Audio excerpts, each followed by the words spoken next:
There it is. Now this. Yeah, hello everyone. I have no idea if I messed it up this time. Hopefully not. But at least I'm here since the beginning and not 5 years later. I need to pull up chat. 8. I have not put in your Twitter handle yet. Give me a sec. I mean, go ahead, but it's nothing special. I literally don't think I've ever tweeted anything. Okay, well. But if people want to If contact you me, ever change your mind, I can start it later. Does everyone see Shifty has changed his logo and his voice and his everything, his character? Okay. Oh, hey guys. Okay, now I have no idea. Are we even live? Are we even? I can't see the chat. Why can't I see the chat? Let me see. Can you see the chat? I can see the chat. Why is everything working for everyone except for me? Also, see my video. I cannot see my video. My picture in the Hangout is different from my picture on YouTube. Okay. Is it possible because you have a different picture on like your personal thingy? I updated it like a couple days ago, and I guess for some reason in the chat it says where it says say something.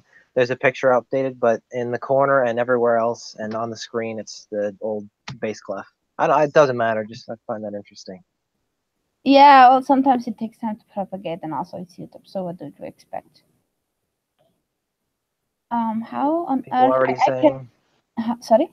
People are already saying free will doesn't exist. Yeah, doesn't exist. We're freely, willingly telling you that free will doesn't exist. Okay, I think I found myself. I found the video. Yeah. So, okay.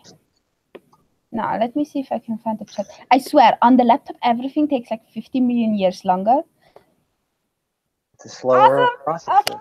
Yeah, see, the laptop doesn't have a chat either. Lovely. Okay. Laptop doesn't have free will. Free will is voluntary.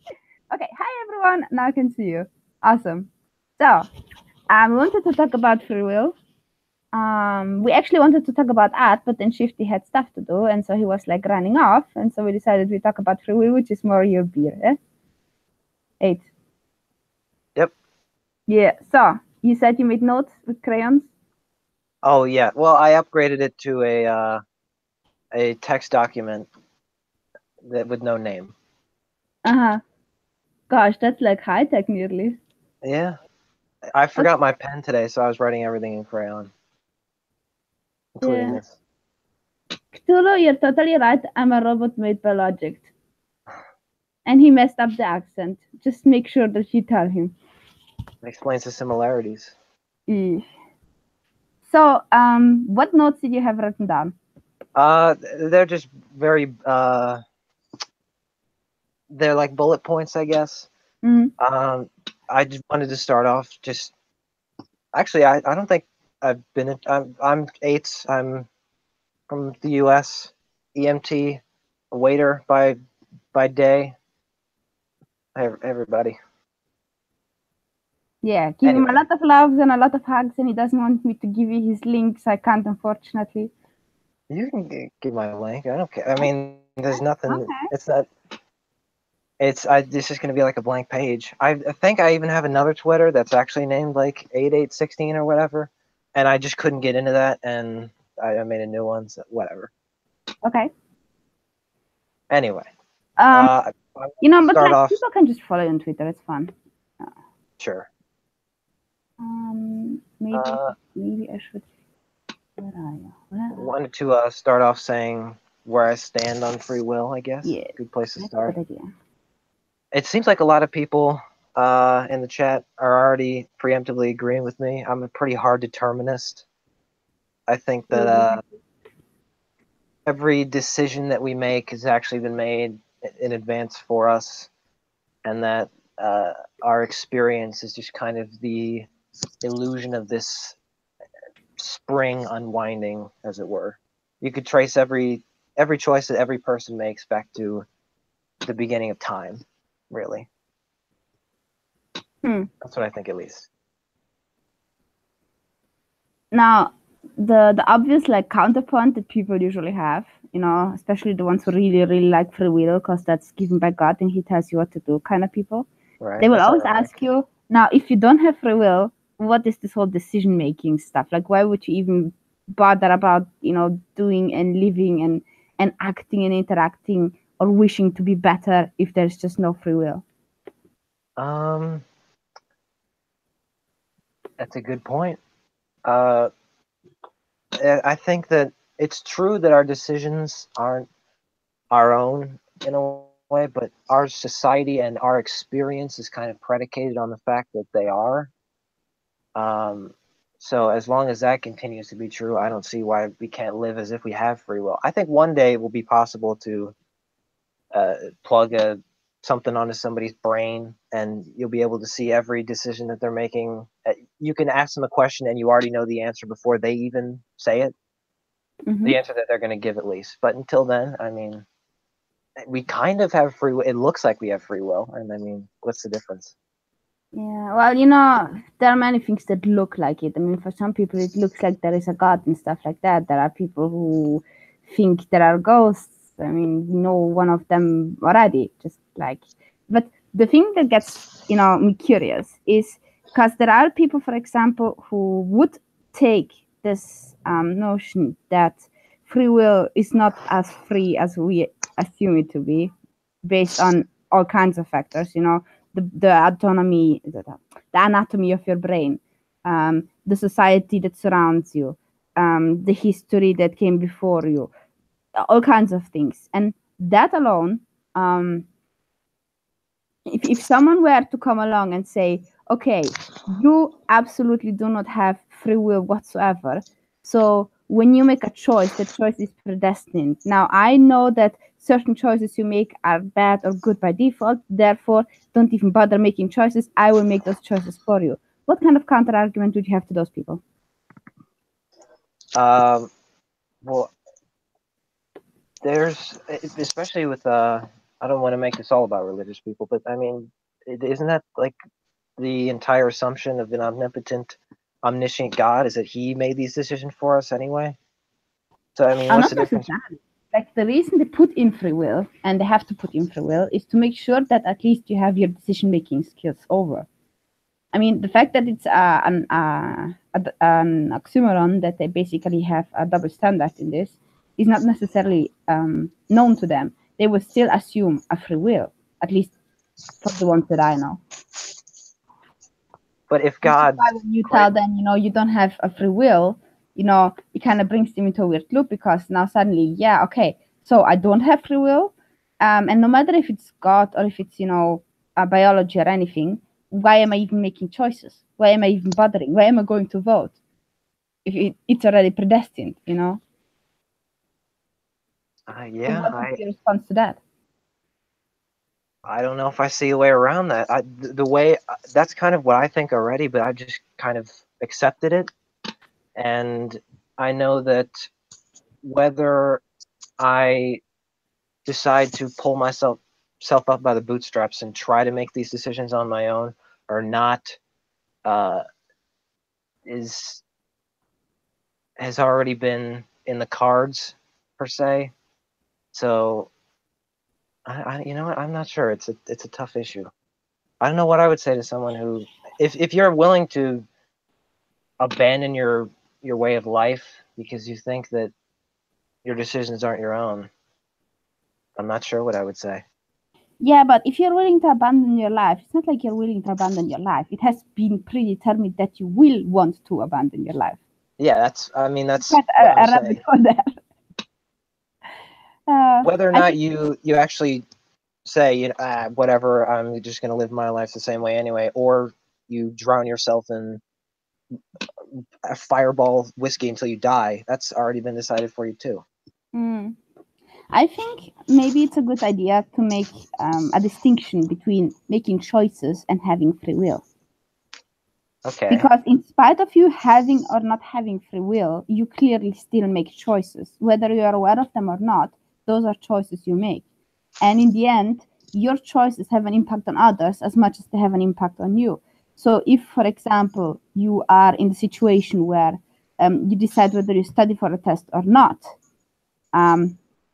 You wanting to study for the test may be predetermined, but at the end of the day, you still made the choice to study for the test in your personal, interpretation or your feelings, nearly, I would say.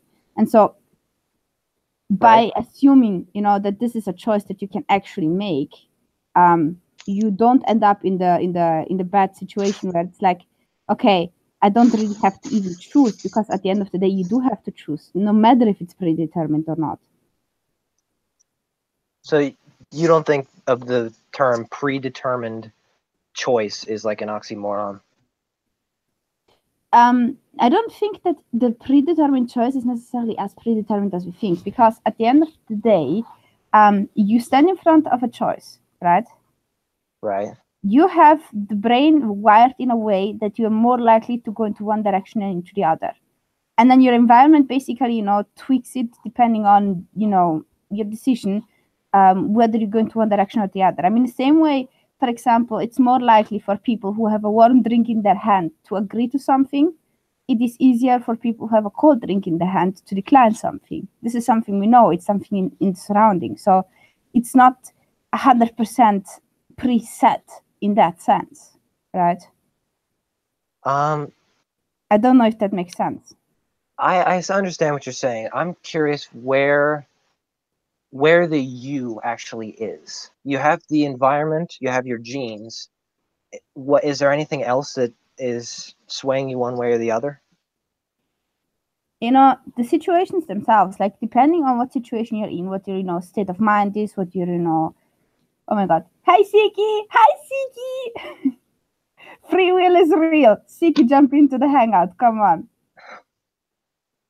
I'd like to get some dissenting opinion. Yeah, Siki, come into the hangout. Wait, I'll send him the link. I'm sorry, but Siki is always allowed on here. I'm not even gonna. Let me see. How do I share this link again? I just did it 5 seconds ago. How can I not remember? See, memory doesn't exist either. There we go. Thanks for the tip about the drinks. That's actually useful. Again, what? You said that people are more likely to agree to something if they have a warm drink? Yeah. That's how I'm getting tips that way now. I'm pushing tea. Yeah. Okay, let me see. No, it's mostly when they hold it in their hands. They found that if you hold a warm drink in the hand, you're more likely to react positively to something. Okay, Siki, I'm sending you the link. You're totally coming on the stream. Hopefully. With a bit of luck. Siki. Gosh.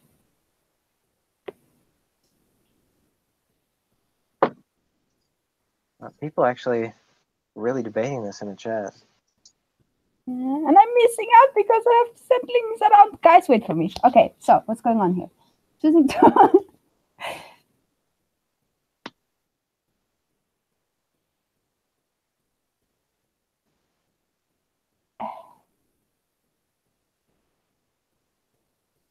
The Germans sharing their manipulation skills.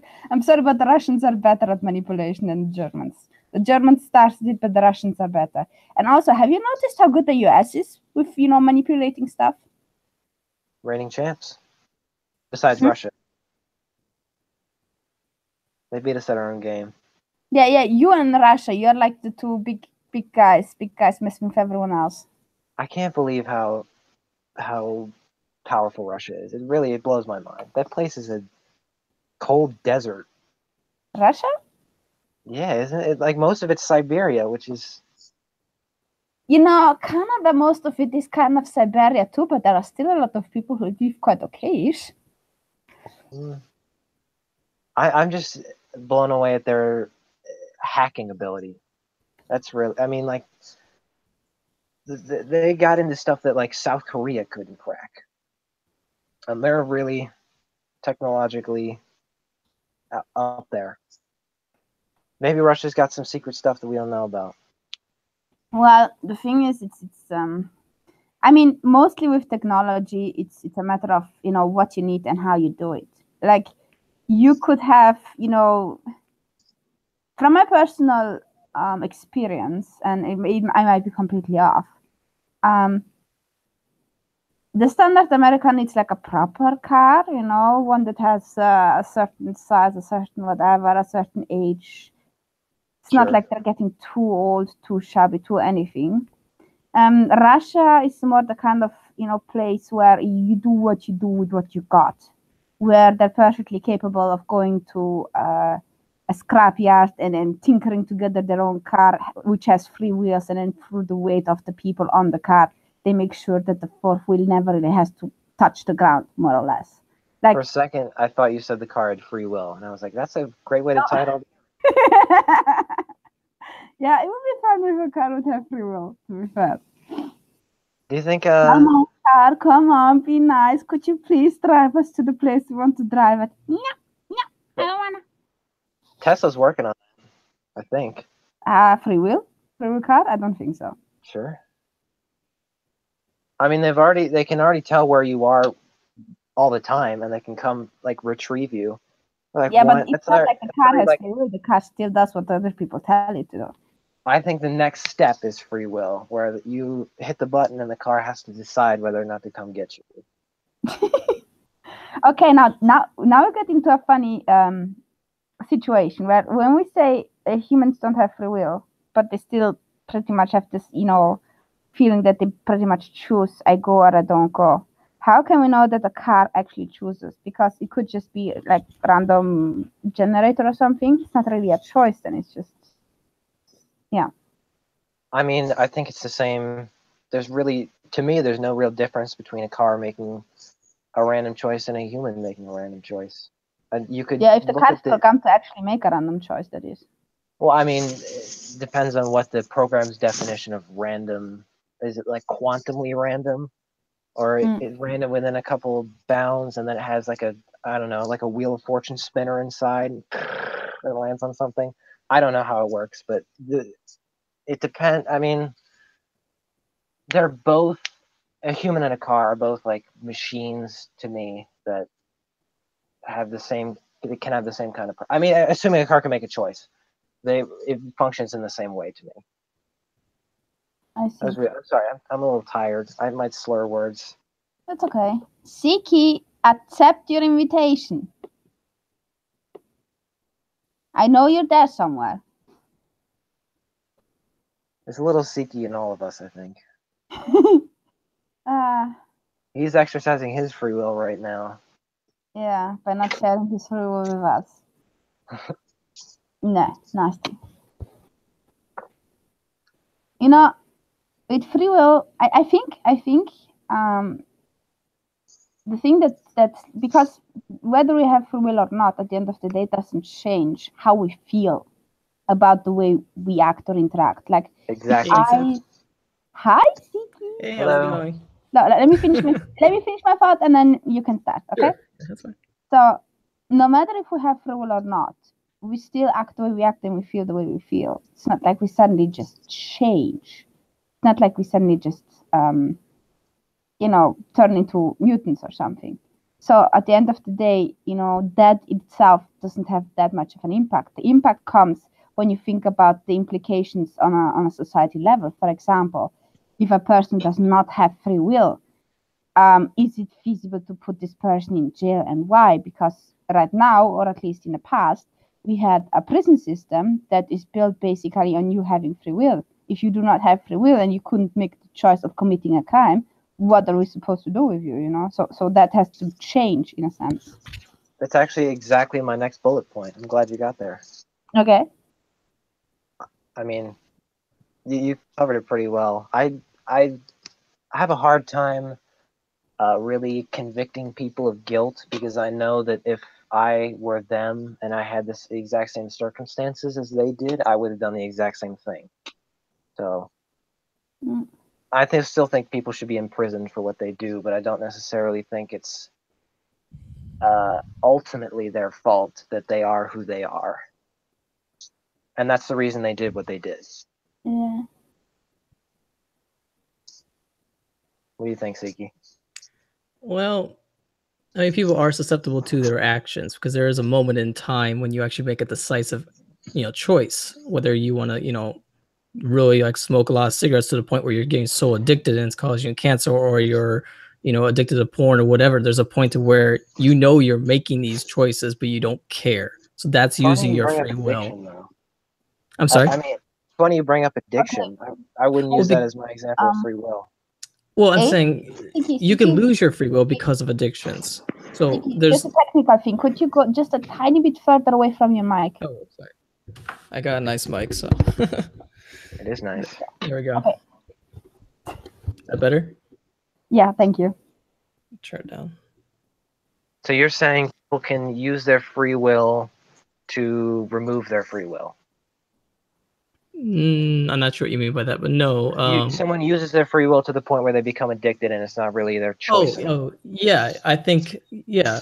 So, like when they say, I'm as a Catholic, my understanding is that people can lose their free will because, they are susceptible to certain things. They become addicted to something, but there is a point in time where you are making these choices that lead to other bad choices, but then you become. You go down that rabbit hole and you can't get out of it, and then you need to go to a psychologist or something like that to help you get over your addictions. So I think addictions are a good example of how you can lose your free will. But yeah, there are different levels of free will. I think a dog has some degree of free will, but ultimately it's really the mechanisms of language that gives us free will. Without language, you really don't have any comprehension of your existence totally. You can't really question it. Like a dog, when it looks itself in the mirror, it doesn't really know it's itself. But there are plenty of animals on the planet that I'm sure you would say don't have free will, that do recognize themselves in a mirror and don't have language. Yeah, I believe that creatures can evolve to a point where they reach a higher level of free will. There are degrees of it. So there is like a gradient of free will. There isn't like a cutoff point. Like humans aren't the only things that have free will. Yeah, I would say. There's an example of, I think it was like a honey badger is really intelligent. Surprisingly, they say even more intelligent than a dolphin. And it can do these tricks where it can move rocks and try to get out of its enclosure when it's trapped or something like that, and do little clever tricks. And it's learning, and it's making these little observational choices. They're basic, very fundamental level, but they're evolving their free will slowly, and that will get passed down through their genes, and then maybe the honey badger will become an advanced species. Who knows? But yeah, I believe animals can evolve to be like humans. All right, I have a question. Do bacteria have free will? No, they're too simple. What is the simplest form of life that you think does have free will? It's hard to say. I mean, I would probably say maybe like a mouse, maybe some rodents. They do have some choices, but it's really their environment dictating their behavior more so. It's environmental determinisms and genetic determinisms, which also applies to humans, but they're not really conscious of it. So it really comes to a point of language. Again, as someone studies some anthropology, it's without language, there's no sense of self, I guess, awareness. Well, how do you tell if something has self-awareness or not? Is it just a mirror test? Well, you need language in order to recognize, to say, this is me. You need some syntax in order to comprehend that. No. I wouldn't say so. I wouldn't say that you need language to understand that you are you. Well, I mean, maybe. I think dolphins are sort of self-aware. So they don't really have a language. They have communication, but they don't have syntax. Yeah, but syntax and this kind of stuff is pretty complicated. You can communicate with others without language in that sense. I mean, dogs, I would destroy you, consider this my defense. Cool doggo, you can just come online, DM me on Twitter, and eventually I will let you go on. Just don't pretend like I'm not inviting people here. Sorry for this. If you look at dogs are able to understand our state of being, our emotional state of being, and they're able to react on it. They have learned this over time, the ones that were more susceptible to it got to breed more, obviously, and generally just living together with humans over time made them more susceptible to it, because after all, they're pretty smart animals too. But at the end of the day, they do not need language to communicate with us either. Communication is not the same thing as language. But they understand that they're, conscious. They understand they're them. Yeah, I agree. I mean, Yeah, So they're they don't need evolving, but they language. still are missing the genetic component of language. They don't need language. You do in order to order. really create a really higher sense of evolutionary free will.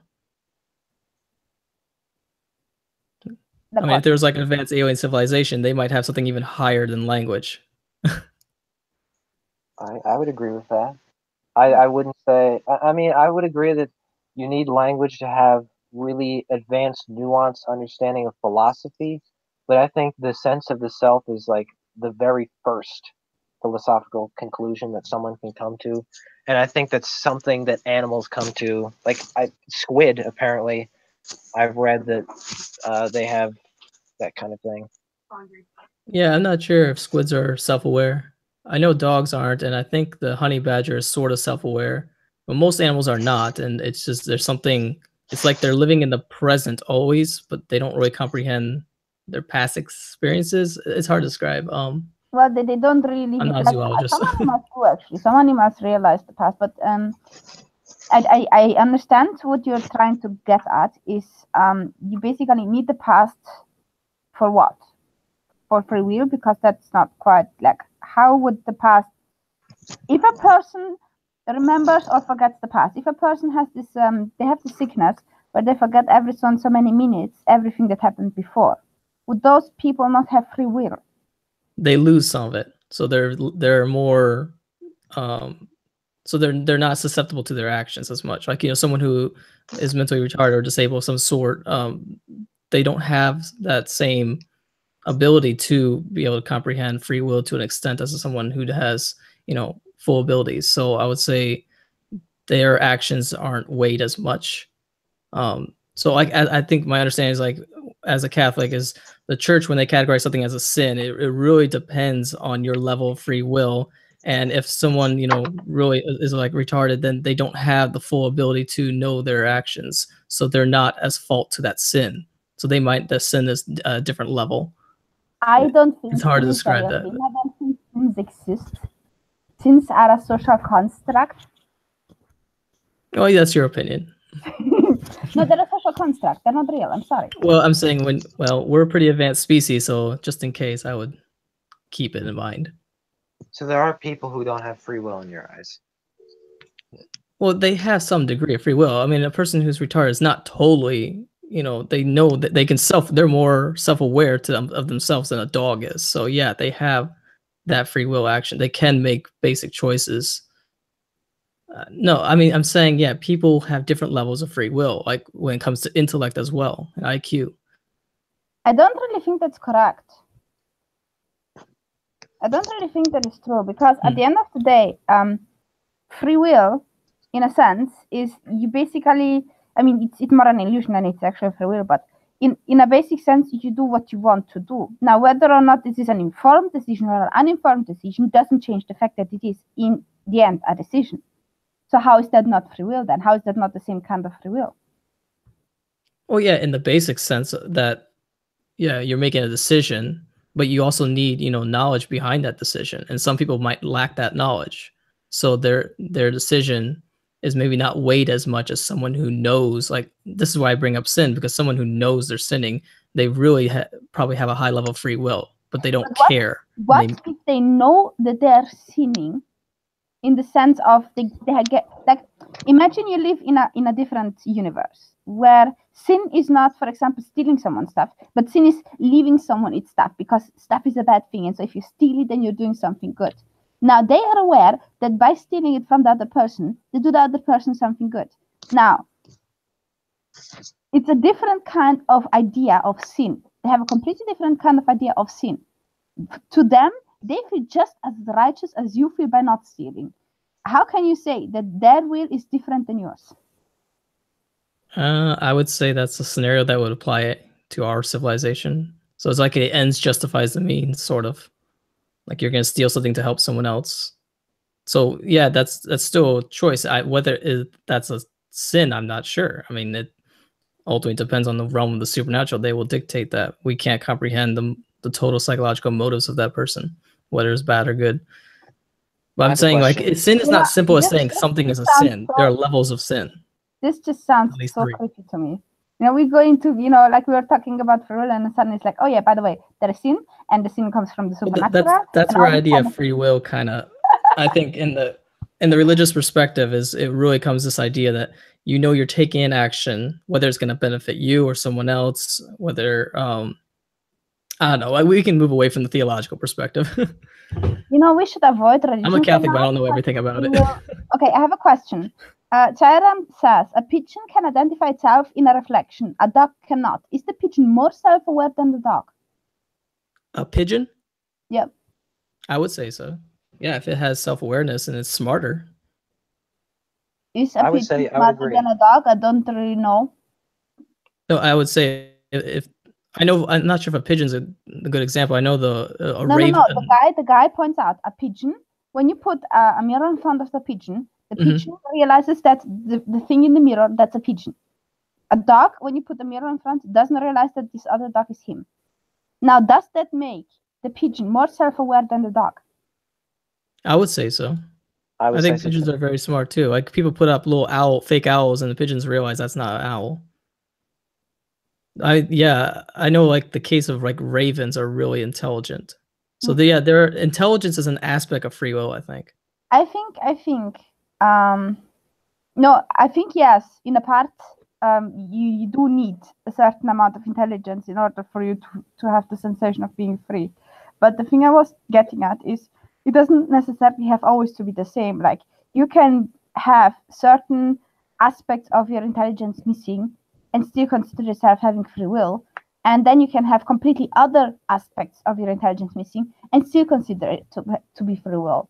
And I don't think that the sensation of free will in either changes very much. Like, at the end of the day, they both feel like they're free. I mean, it depends, I guess, on the evolutionary end game of which species will be on top, whether a pigeon will evolve anymore to become smarter than any other animals and compete. Why it's hard to say. Why can't they just be like, evolved to fit their surrounding instead of like being evolved to like kick everyone else's ass? I'm sorry? Like, the idea of my voice sounds really muffled. Yeah, your voice sounds a little muffled. It's pretty muffled, yeah. Okay, I don't really know how to fix this. How about now? Pretty much it's about the same. Ugh. Don't worry about it. Yeah, sorry, every day. I can't fix it. I'm sorry. I have a question for you, Seiki. Mm-hmm. Do you think, obviously you believe in a soul, right? I believe in souls and spirit. Yeah, there's a difference. Not necessarily. I'm not taking this directly to Catholicism or anything like that. But that's fine. You think that there is a soul and that people have souls? Mm-hmm. Does the soul make decisions? Does the soul have any part in free will? The soul is more of a concept, but it's also a supernatural aspect. It's hard to describe. It's like the soul is a collective of all of your experiences, and all that experience or memory is like stored like in a computer. And it's the best analogy I can get. And that goes to another dimension. And then from there it gets dictated. Now your soul is also your whole essence. You got the biological body and everything about it. If you lose your memory, Seiki, if you lose your memory, do you then lose your soul? No, because your soul is your whole collective of every life experience you've had. If you lose your memory, do you then at least have half of your soul missing or something? Because if you say it's the collective of the past and a memory and everything, and suddenly the past is not there anymore, that's like chopping off your arm then in that sense, is it? No, your soul is still the same, I think. But yeah, if you forget who you are, it's like being a different person. So how can you be the same soul? It's the same soul as a sense of like your identity as a person, and that is transpired or somehow saved or stored and goes to another dimension, which you call heaven or hell or purgatory. So from there, we don't know. It's still you. I mean, you're not as susceptible if you're losing your memory. Crimes in the past. Okay, you made crimes in the past, forgot everything because someone hit you in the head. No.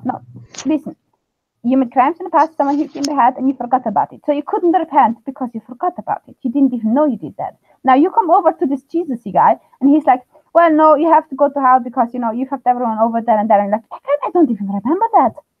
You know?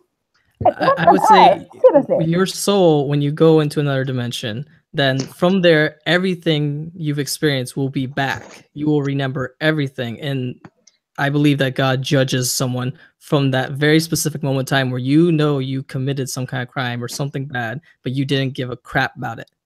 Even though you lost your memory 10 years later, you are so susceptible to that last action potentially. I don't know for sure. I mean, ultimately, but like, listen, there the are so church many doesn't people declare who people going don't to hell or regret not. Like, something time they do it, but then they regret it, like, you know, days later, months later, years later, and try to fix it.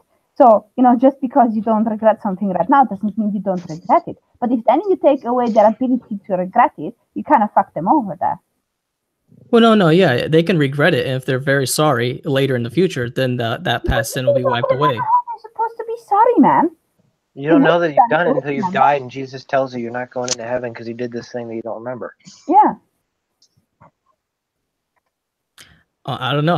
That's up to the supernatural realm to dictate. To be honest, that's a that's a deeper level of my understanding. Supernatural people, every time they have their hands in something, it gets fucked over. We don't know absolute truth. Okay, when it comes to supernatural, we know basic ideas. Fire them all, kick them all out, and put in people who are a bit more, you know, smart in their brain. Well, theologians are not supposed to be scientists. That's not Well, their job. I'm not talking about theologians. I'm talking about your outer realm over there. Because in your outer realm, your supernatural realm, the people seem to be completely freaky. Mentally not quite on the same level sometimes. Yeah. I mean, I'm just saying that I believe there's definitely some other dimension out there, and something about our life experience, which you call, I guess, your soul, goes somewhere. From there, whatever happens, I don't know for sure. I mean, they say that there's either something good or something bad happens to it, or maybe something in the middle. Huh. Maybe there's reincarnation. Who knows? I mean, the church doesn't believe that. I'm really curious now because Jacob, was it Jacob? Yeah, Jacob, I see.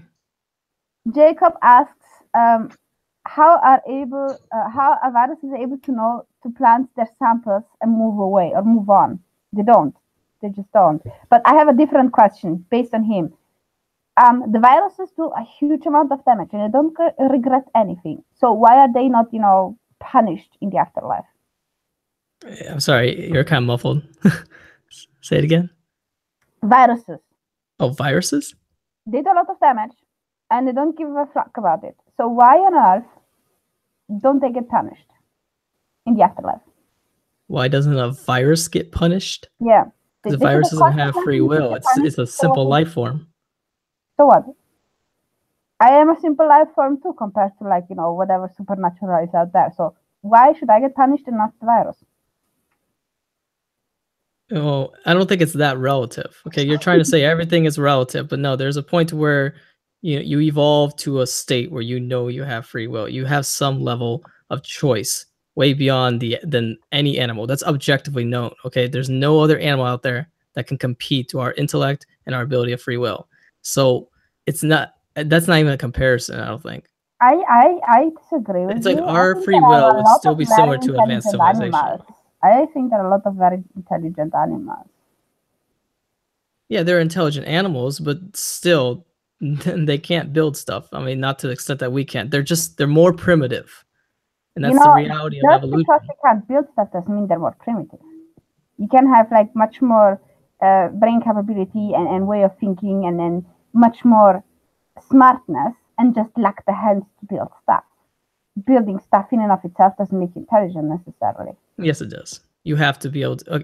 A type 1 planetary civilization is a civilization pretty much that has reached a level to where you know you are now susceptible to the laws of the supernatural. You are almost like part of it because you have this power called free will, and because you've evolved to such a high state.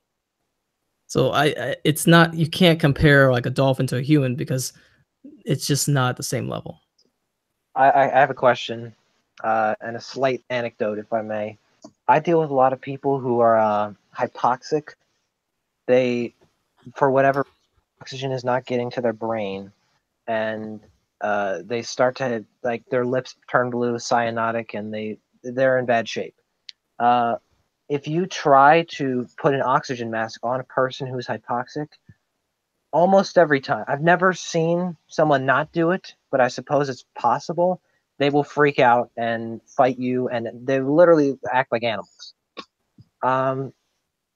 If someone were to be hypoxic and their brain were basically ringing those alarm bells saying we need oxygen, and they freak out and they hurt someone or they commit a sin, does that count? Well, their sin would not be weighed as much as someone who wasn't hypoxic, because the hypoxia diminishes their sin. They're not as aware or controlled of their body. So yeah, it's not, sin is just like, oh, that's a sin and you're going to hell or whatever. It's not that simple. There's levels to it. And yeah, so someone who's hypoxic and lack of oxygen and reacts whatever, yeah, they lose their free will because of some external or internal factors.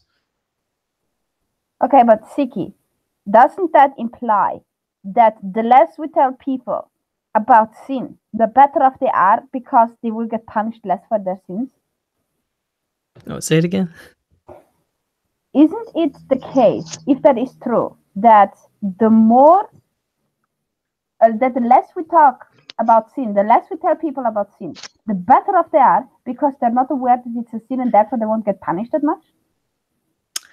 Yeah, if they're innocent and they don't know anything about it and they're ignorant about it, yeah, their sin is not weighed as much.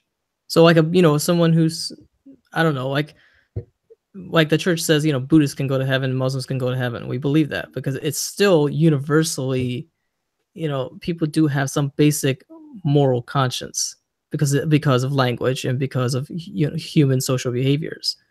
So, but it doesn't matter if you don't know about sin. It's still behavior. That would be the case. Like we are so extremely conditioned just by the way we get raised that it is very, very unlikely for us. Like we have certain things that are inborn in us, that are basically native in us, instinctively, which you cannot really call free will because it's an instinct.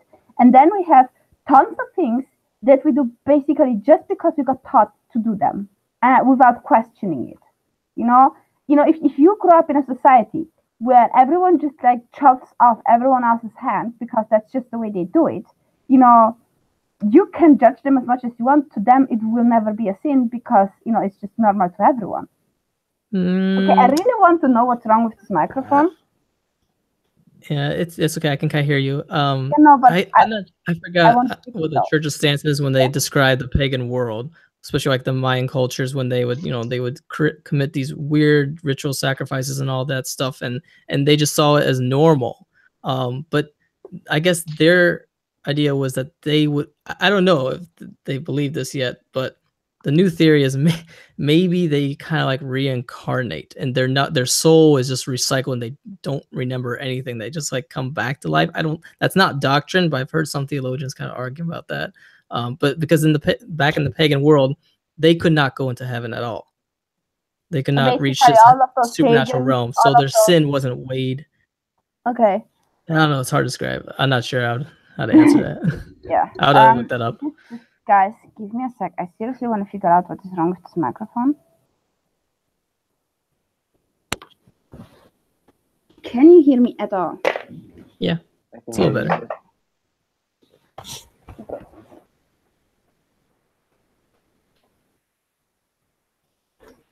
I guess my idea of understanding of sin is that you have to, the less sin you have, the closer you are to the supernatural realm. Like the more likely that you can transcend, the material world and go into another dimension.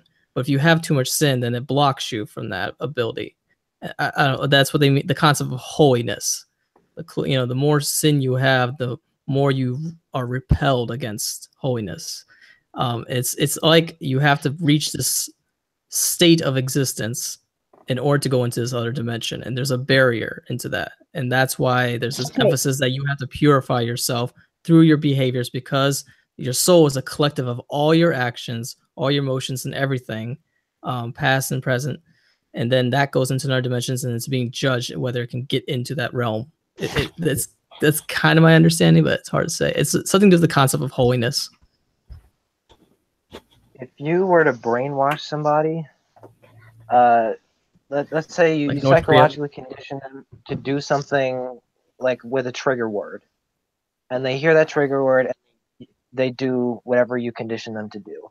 To them, it will appear that they made the choice to do that thing, but you know that you just conditioned them to do it. So is that a sin? On the person who's manipulating the other person, yeah. But they think it's their choice. Yeah. If they know that it's bad, but they don't care. There's this basic idea, like when you know something, you know it's bad, but you don't care. There's that lack of care. If you cannot the sin, like. control what you do because someone has conditioned you to do it, it doesn't really matter how you feel about it. You can still not switch it. Which person? The person that's created the trigger for the other person? No, the person that's triggered. If the person that's triggered commits a sin, that person cannot do anything about it, no matter how the person feels about it. Yeah, if they're programmed in that way, they're less liable to their sin. Yeah, but like if you like in the vast majority of cases, there is at least partial programming going on. There's nothing really about the world that is not in any way programmed. Oh, your mic's a lot better. Yeah, you're much clearer. Yeah, it's a lot better. Okay, I have no idea what I did. But I'm trying something new though. It's working. Yeah, I believe people can be brainwashed, like in North Korea, and you know they're not as susceptible.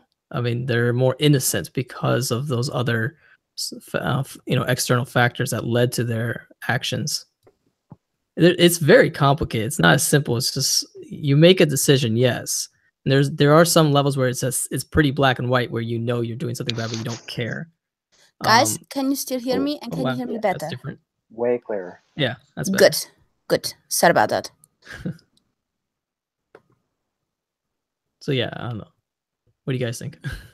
I think you're crazy, but that's okay. The way I look at it is like, for 10,000 years, people have been talking about this idea of the supernatural, and there's something weird out there. So just in case, I'm going to stay on the safe side and be rational and say, well, maybe there's this concept of sin, and maybe it has something to do with other dimensions and being able to get into those realms. And but the thing is, like the whole thing that you basically explain to us, in and of itself, is already like from my view. This is all stuff you have zero evidence for and zero basis. You basically see a couple of things, you see a shiny light here, you see hey, dude, let me finish. You see a shiny light here, you see a shiny light there, and it's like, oh yeah, and we have like this super fancy realm with like these super fancy creatures, and by the way, they're like super intelligent, and also they're like super not intelligent, and also they're like super mean, and also they're like not super mean. It's like you're contradicting yourself constantly.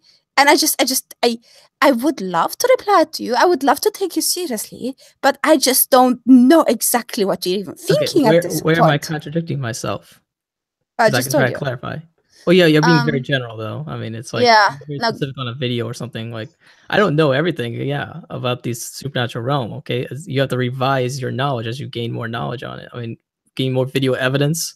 If the Pentagon releases more footage. how is seeing shiny bubbles in any way tell you that there is a supernatural being? I mean, that's my first point. You start off with, there are ghosts and shit, and they hate me because they throw down my stuff from the fridge or whatever. And it's like, are you sure they didn't just stumble over it? Just saying, if there even is something to stumble in the first place. Oh, there's clear evidence of the poltergeist phenomenon causing things on its own without someone stumbling upon it. You just gotta know which ones are fake and which ones are real, and there are ways to tell. Yeah, but that doesn't still tell you that there is another realm. They could just be in our they could all stay nicely here, put on Earth, and just fly around on Earth and just be, hard to find. A bit like, you never really find the bloody mosquito that pokes you overnight. You just never really find the fakey ghost, So, I don't think that just because, even if we assume for a moment that there are ghosts, that doesn't mean there is a second realm. It just doesn't. Well, yeah, it's some kind of realm. I mean, I don't know what we would call it scientifically yet, but there's something there that's causing something to happen. Like when a poltergeist moves an object, that's your interpretation of a couple of weird happenings. That is not anything to go by. Well, if you kept an eye on it and you wrote, you had a research you did research on it and you observed it in many videos, you did comparative study through a qualitative research approach, you will come up with a conclusion. You have to come to some conclusion, say, well, maybe this phenomenon actually has some kind of intelligent behavior.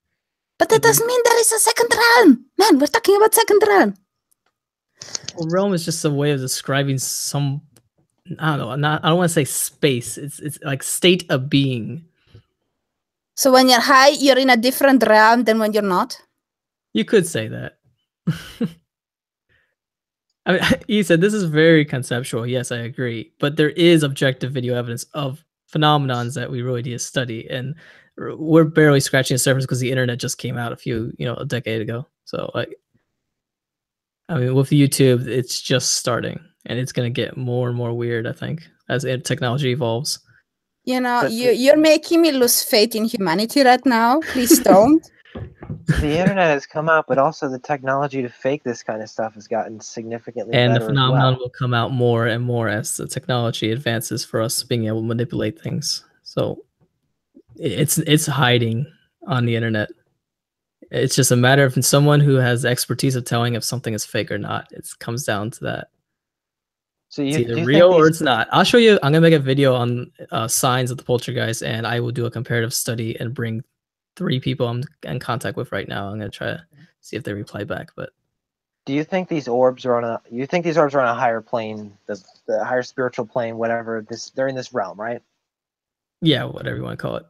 If you could perform a ritual to summon them, Yeah, I've done that. and every time you do it, they show up. Yeah. Is it their choice to show up or not? Do they have free will? I thought they were higher beings. There are other forces that suppresses their free will.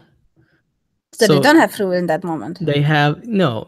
Like I said, the free will is sort of relative. Okay, so there are higher levels and lower levels. So yes, supernatural beings have very high free will, but there are other supernatural beings that might be even higher than them, and they might be suppressing them to make sure they don't fuck up our world, causing things to disappear on you, making things levitate, all that stuff that's causing disorder. And God is trying to create a world of order through the evolutionary process of physics. And when the supernatural creatures come in and fuck it up, he's gonna try to suppress that. You know, I should just cut that out and turn it into a video. I just love that sentence here from top to bottom. It's like woo-woo, caked into woo-woo, surrounded with woo-woo, and a little woo-woo ribbon on top. I love it. It's amazing. God. It might be a reality. I don't know. I mean, you're very entertaining. You're very entertaining. I have to give you that. I agree. There are enigmas out there. You just have to do a lot of research, and not everything's a conspiracy. It's just a phenomenon. Well, actually, it is a conspiracy. Everyone tries to convince me that there are ghosts and they're conspiring against me, and then they send me this Siki guy who's like super entertaining, and they do it on purpose because they know I don't have free will to choose not to get exposed to Siki, who tries to tell me that there are ghosts. They are behind it. They are all after me. They're against me. They know that I'm a reptile, and I won't tell them. Well, I'll tell you one thing. When they first appeared to me, that sure sparked my curiosity, and a chain reaction happened from there, and now I end up talking to you. So basically, you didn't have a free will to actually believe that they're there. Sorry. Maybe the whole point of them appearing to me is to talk to you. Whoa. It could be very deep. You never know how they behave. So basically, you did not have the free will to choose or not to choose to believe in ghosts. Or they could probably predict that I had some curiosity level, and that's why they appeared, maybe. So I accept that it's sort of like an addiction in some sense. I'm obsessed with studying it because I want to freaking expose them, and they are not making it easy. This summer I'll try again to get on video. I don't know. We'll see. I'll send it to you first. Martin Mihawk is controlling me apparently with a PS4 controller, just so everyone knows. I love that. Yes, I did summon a UFO. That person's asking real every day. Oh, well. I'm not doing it again. Well, I mean, I sort of want to do it, but I sort of don't. It was a freaky experience. Just make sure the parents are not at home so you don't get into trouble, Siki. Yeah. Maybe if you use a brighter flashlight, it'll work quicker this time. You can take 2 pencils together and try to summon something and do it for about, 2 years straight. And did you say 2 pencils? 2 pencils, and you'll get something in your house. What do you do with the pencils? Charlie Charlie pencil game? You've heard about the Charlie pencil game? Oh, where you stand them on each other and Yeah. So They- it has nothing to do with the objects. You could take any object. All you have to do is simply, keep repeating, ask the spirit to appear. Can you move this object? Try to imagine it moving it. Like, try to imagine it moving it and then something being there. what if you accidentally use your telekinesis to move it? You're asking another supernatural creature or to appear to move that object. You're giving consent. That's what I would call, I think the church describes as eating from the tree of knowledge. You have this knowledge to summon the genie, but it's very hard to put the genie back in the bottle. So that's our curse. Didn't Adam and Eve get banished from the Garden of Eden when they ate from the tree of knowledge? Yeah, the whole story is probably Egyptian. I'll be making a video on that. Isn't that bad? Why would you want to do I that? believe the Garden of Eden's real, actually. I'll be making a video on that. And as a landscape architect, I would argue that it's probably the Nile Delta. There's just nothing else that stands out. And the guy Can from we Missouri real quick State just is tell, this. Yeah, Can we go just ahead. make a list of what you don't believe in? And that'll be shorter. Yeah, probably. By the way, Real Everyday asks, because he was in the last hangout, where you Oh. were, and you said that it didn't work for the first few months. Oh, yeah. It took So a how while. did it work every time if it didn't work for the first few months? My didn't say it worked every hypothetical said time. that it worked every time. That was I was the one who said it worked every Oh, time. I was okay. just saying hypothetically, if it did, would these things have free will?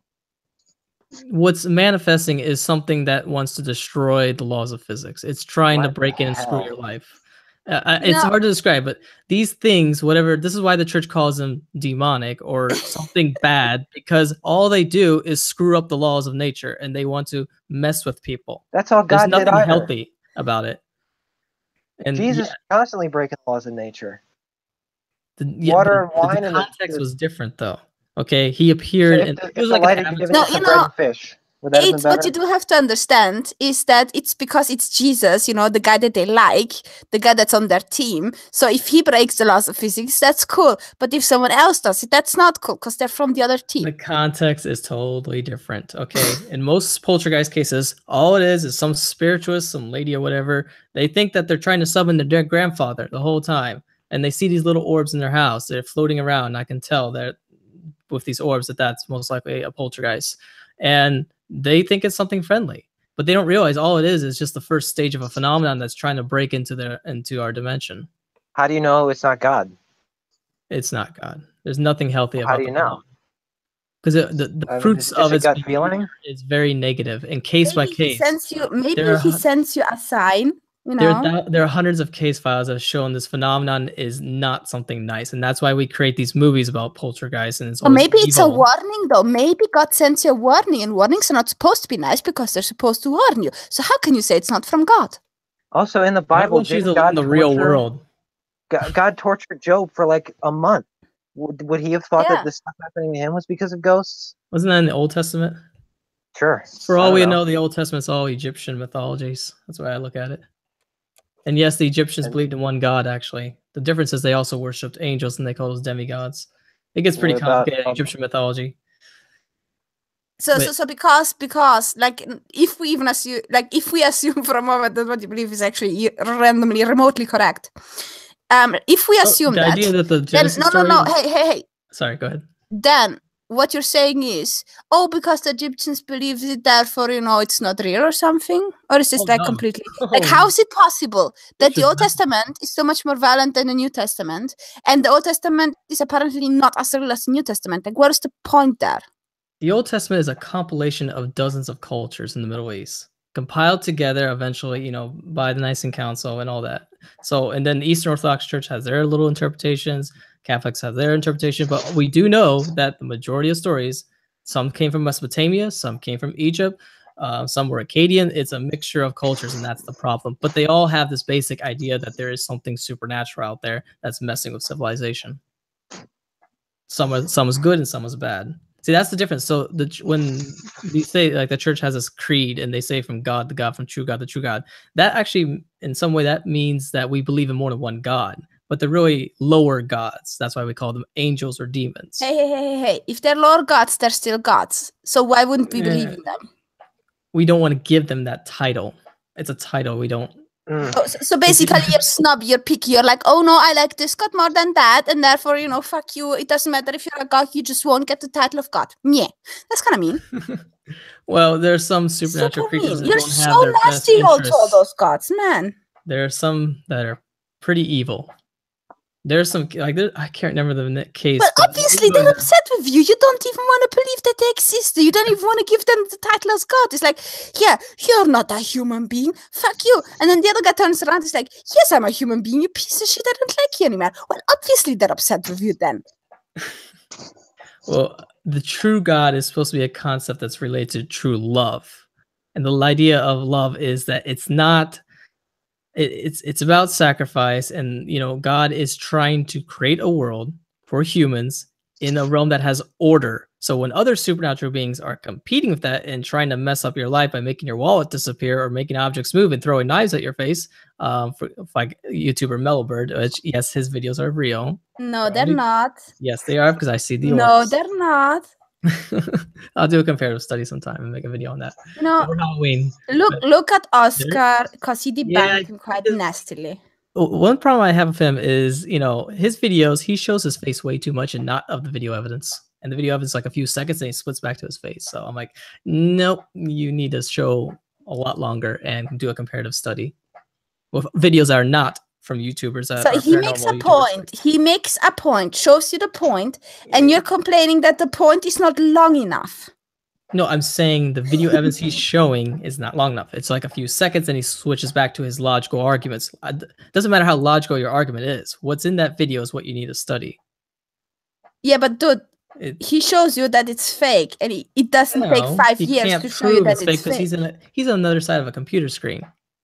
Okay, so and he didn't do any comparative study with videos that are not viral. They're not from paranormal YouTubers. Because I find a lot of YouTube people out there who just upload a video and say, something moved in my house, and here's the video, and they didn't even notice the orbs. And I'm like, yeah, that's probably real. Because most of them don't even notice another aspect of the phenomenon. But they all assume it's like their dead relative, which is it's most likely not, because the phenomenon is so consistent universally. And that's where the idea of, like in Japan, they call them kami. Celts will call them will-o'-the-wisp, jinns, whatever word you want to give it to. But the phenomenon itself has been consistent. So there is something objective you can study about it. I don't even want to, I don't even know what to say to this guy at this point. You just gotta look at the video evidence and really study. No. I look at you and I don't quite know where to put in which category. Crazy, hyper crazy, or blatantly crazy. I'm just not sure. No, because the thing is, we are throwing stuff at you, arguments and everything.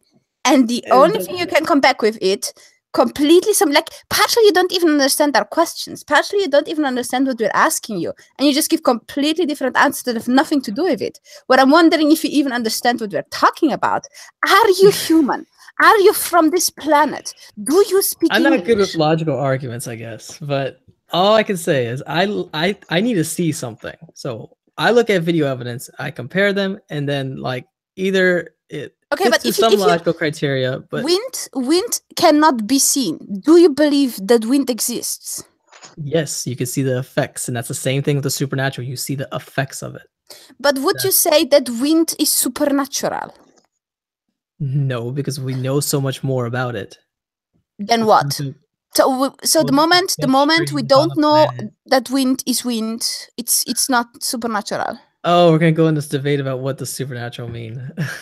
The thing is, it is sort of relative. I do agree. Okay, so to a supernatural being, it's not supernatural; it's just natural. So, but I'm gonna call it supernatural because it's something a little more abnormal. It's strange. It's nothing that science has really been able to explain away. So I'm gonna call it supernatural until science can figure out what the hell it is.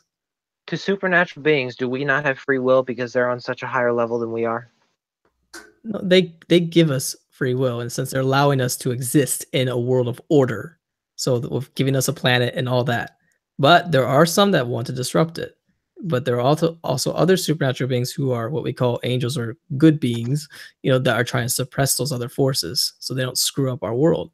Imagine if we lived in a world where the supernatural realm was more connected with the natural, where things would just disappear on you, objects would move, strange balls of light would just manifest in your house, loud, strange noises would appear. It would just cause chaos. No, it wouldn't, because you would be used by it. Well, No, I mean, no, listen, there maybe, are people who have 10 kids who consider having 10 kids normal. And the reason they consider it normal is because to them it is normal, because they're used to the chaos. I don't think that if somehow, somewhere randomly, we would start having a very different world, that it would, freak us out. It would freak us out at the first moment, but then we would get used to it and you would just move on. Because at the end of the day, it doesn't matter. Well, it does, because it disrupts your life. If you are a three-dimensional person with a biological body and you need to find your wallet and it keeps moving on you, it causes disruption, slows down your ability to do actions. So it's causing disorder and chaos. A person who has a bad memory suffers the same things and can still go on a normal life. I'm saying at a very high level, if there was some supernatural beings floating around making all these weird things happen, and we are still biological, we have no control to manifest that disappeared whatever wallet back to where you need it, then it would just cause chaos. That's why God doesn't allow that stuff to manifest, because it really would just disrupt all of the order of nature. I don't know what to say. Yeah, neither do I. Siki, thank you very much for this very, very insightful insight into your brain. Yeah. Jesus. I have a question with your definition or your scale for free will. You said it's like there's like a gradient of free will, and some things have more and some things have less, right? Yeah, I would say so. But that's only from your perspective. So no, I think that's my belief as a Catholic, is like it's just not as simple as saying you absolutely do this decision, but there are factors that lead up to that decision. Some those factors could be people manipulating you, so you're not as susceptible to that sin and all that. So it's very complicated. It's just not simple, and psychologists would probably have whole thesis papers about this.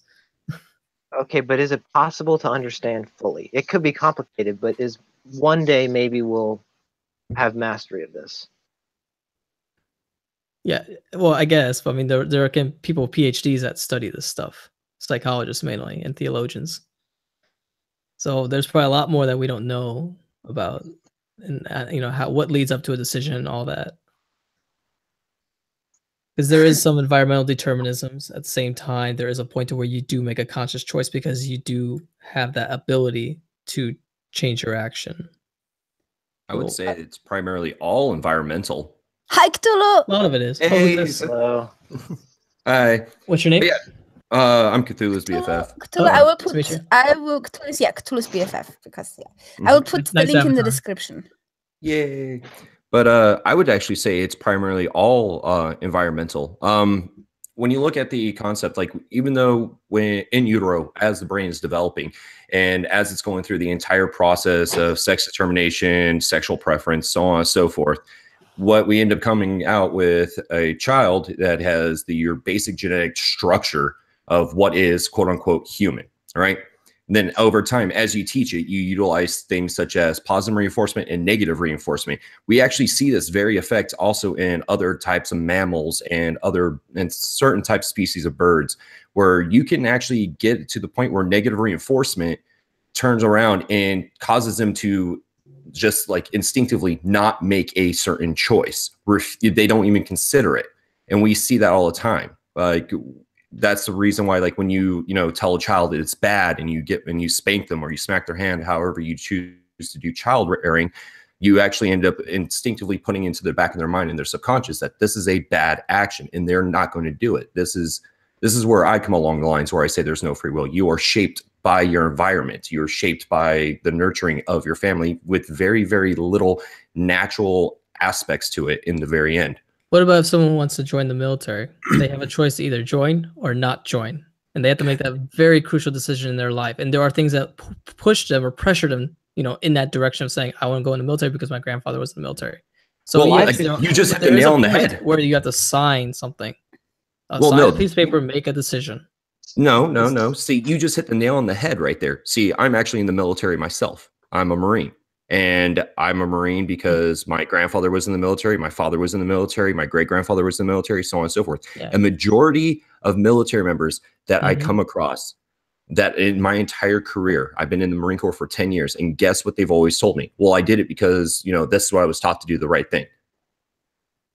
Well, I thought you said I was in the military for a little bit too, and I joined to become a lieutenant in the Air Force, and I got out for after 2 years. And I joined mainly because my grandfather influenced me, but I still had to make a final decision. That's not really you making the final decision, though. And that's where your free will comes in. That's not really, you're not really making that decision. If you are doing it because it's an environment you've been raised in, saying this is what you're going to do, this is what's the right thing to do, so on and so forth, it comes back to that concept of positive and negative reinforcement. You know, doing drugs is bad. Military service is good. Look at individuals who are raised in like anti-military households. Do they join the military? Yeah, probably I not. mean, yeah, the whole signing the paper in the end, yeah, it's very, very, you could say it's free will as much as you want. It's really not in the end. It's because you already have it subconsciously. There's still a little degree. It's something that you have been pushed to do regardless. And it's just something that's you can't say generationally. Yes or no. You still have an option saying yes or no. You really don't subconsciously. Subconsciously, you're joining the military. You're doing it because it is what you have been told your entire life is the right and proper thing to do. And therefore you want to do things that are right and proper because it's on a naturalistic instinct to want to be part of the group, to be one part of the tribe, the family element, whatever you want to call it, is you join the military.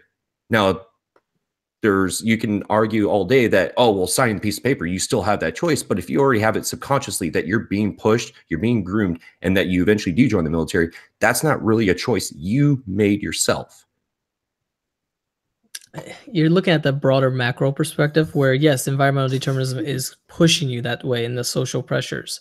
But within that, there is still a little free will. Same thing when you go to a grocery store. There are forces that lead you to that certain item.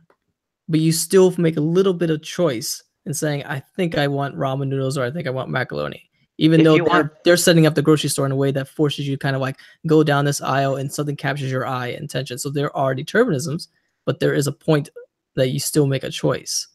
If you want to go micro with it, if you don't like macro, go all the way micro with it and say you're sitting there in front of the piece of paper with the pen.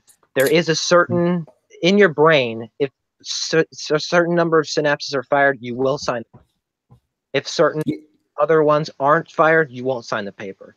So there are ways you could manipulate those to get those synapses to fire, and you will sign the paper, and you will think it's your own choice, but in reality it isn't. And then not only that, but also let's go back to you going grocery shopping. How often do you go grocery shopping and you get something that is not part of your normal grocery list? How often? I don't know, maybe once a week or once every 2 weeks. I don't know. Every time you decide to get one of those items that is not on your grocery list, did you hear about it, see it, or even like saw somebody use it on television? And you were like, that sounds interesting. Yes, I was influenced by something that persuaded me to go buy the item, but is still, I wanted it, I desired it. Are you sure that you wanted it? Because the thing is, you think you want it, but what if you have been led to believe that you think you want it? How do you know that? It's still the same thing. It's still a want. It's a want. Even if people are making you want it, you're still making that choice ultimately. I mean, I don't think this is too common. The whole reason to go grocery shopping, and it is something that is very American, and I would say pretty much Canadian as well. It's very, North American, is we don't go to the store every day to buy something for dinner. That's not us. So we like to buy things and store it for like 2 weeks, so on and so forth. So for us, when you go to the grocery store, all right, you are going there because you are running out of materials that are there for subsistence. All right, you're okay. I'm out of this. I'm out of that. You will go towards things that you've already developed a habit of seeing and consuming as a form of substance. Maybe like, Soylent Green, all the way to that freaking chocolate milk. It doesn't fucking matter. But in the end of it all, you are getting items that you are either accustomed to, and it's part of your normal habit that has been ingrained in you. So you're not really making a choice that you want milk. It's just that you are used to milk. I'm pretty sure everybody who's watching this right now has had it multiple times where a gallon of milk, they've used maybe 1/3 of it and the rest goes bad, but they go to get more milk because it's something that's ingrained in them. Or you were influenced by an external factor to tell you, hey, you need this item. In either way, you are not making that choice. You are just getting substance. No, I don't think you have free will. Okay, we have a super chat from Jimmy DB. Since I think you said original should keep it up. You're awesome. You're awesome, Jimmy. By the way, I just want to point out, I've heard this the last 2 hangouts. If ever anyone wants to make a super chat, try to swear in it. Because I want to see if it's really like that, where you cannot put in swear words in super chats anymore. And you still can put them in the normal chats, which is ridiculous. It's like you pay to get in censored. Like, what's wrong with them? Hey, it's a private company. You know, they shouldn't be. At this point, they shouldn't be. They're a public good. They should be, governor-sized or whatever. I guess YouTube can do what they want.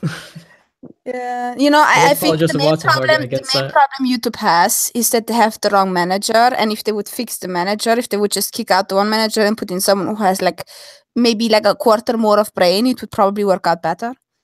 So that's an example of, YouTube taking away a little bit of your free will. You can't curse now, maybe on super chats. Oh, you still can. You just have to find a way around it. But the thing is, you never really had free will in the first place because it's YouTube. Yeah. Oh, yeah.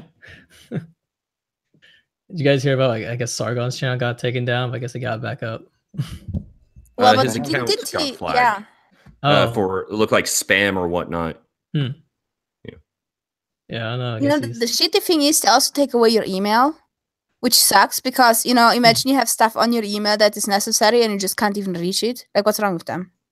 I can understand the YouTube channel. I cannot understand your email address.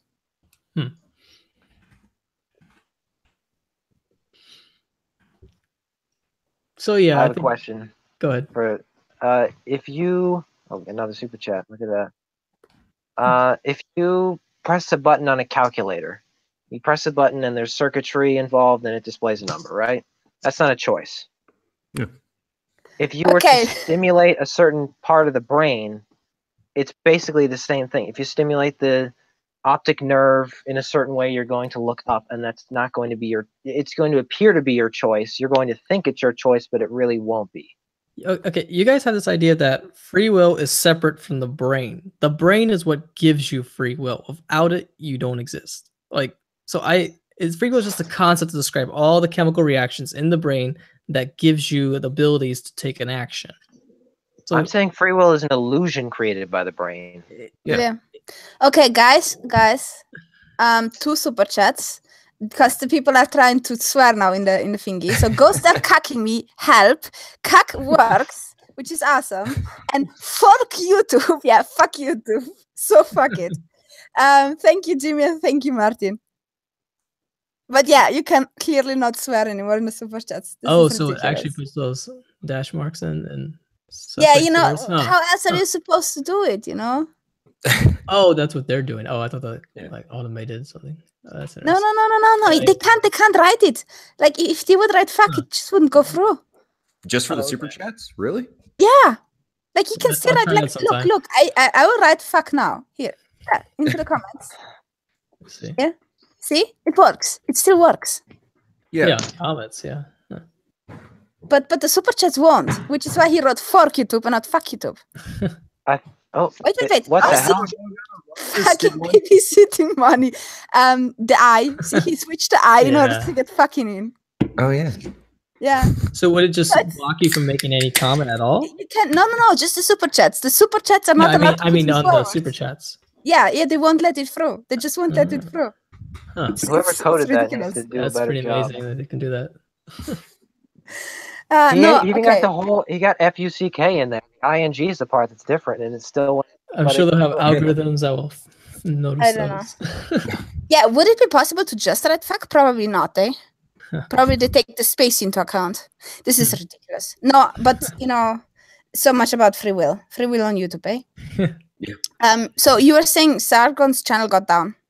Yeah, I saw something about that. They got on Paul Joseph Watson and also Stefan Molyneux. So wow, he's moving up on those YouTubers. Yeah, but the email he received though was stating like, "Hey, just click here to verify your account info," and that's all you need to do. Once he verified his account info, he was given everything back. That's more of like a, "Hey, this is an anti-spam measure. We seen some unusual activity that, you know, maybe it got taken over or something along those lines. So He was But exaggerating. that's actually nothing really to be worried about. Like if it's just a spam thingy and you fix it up, it's not like. it And it I mean, literally takes this. Sargon really has those guys who like to mess with his stuff. So I wouldn't be surprised. Yeah, his Twitter's been hacked before, so on and so forth. We know this. Yeah, if you have Okay, so hundreds of Martin thousands says of followers. that works. So at least that. It's Did so you guys weird. see Armored Skeptic's latest video on UFOs? I do I tried not getting to watch make Armored one. Skeptic. Really? Sorry. I got a chance to meet him. I kind of got disappointed by him a couple of times, and I'm just like, nah, you're just not as careful with your stuff as you should be. So I watch him to remind myself why I watch Logic and Lisa, because that was my bridge to them. Are you? I think Are you saying that Skeptic to Sargon be more of a believer than you two? Are you saying that Armored Skeptic is the comparison friend for Logic right now? Like Exactly. Like it's the whole idea of like the skinny friend with the fat friend. Okay, wait. Who started first, Logic or Armored Skeptic? With the Logic. kind of, it was it? Okay, that's what I thought. Mhm. Yeah. So he must have been watching Logic's videos first. He said so. yeah. Mm-hmm. It was so funny because, you know, Armored Skeptic is looked just so much like a copycat of Logic, and then later on he went and claimed that other people were copying him and was super upset about it. And I thought by myself, that's a bit of a hypocrisy there. Okay, so D fucking Wayne, how can you control your own thoughts scientifically? If you swear in your name, it still works. Mm-hmm. Okay, I'm not sure if that makes any sense. how can you control your own thoughts scientifically? I would say Microchip in your brain. I don't know. I mean, better microchip, yeah, but stimulate you just have to provide some form of stimulation to certain areas that you want to register. For example, if you want to be like, okay, I want to feel aroused, there's certain parts of the brain that you can stimulate to stimulate the feeling of arousal. Yeah, I've heard that. So is that a choice?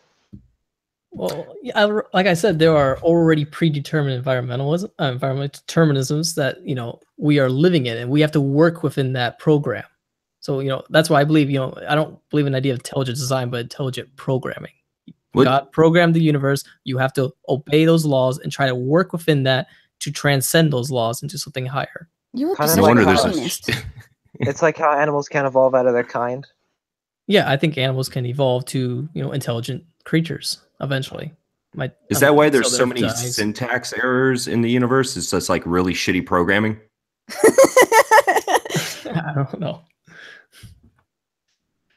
I mean, people say, "Oh, why does like God allow suffering and all this stuff?" Well, that's because he's already programmed it. He's not really controlling nature every damn second. It's like, here's the program, work within that, and help each other out. But he's I'm not gonna do omnipotent. everything for you.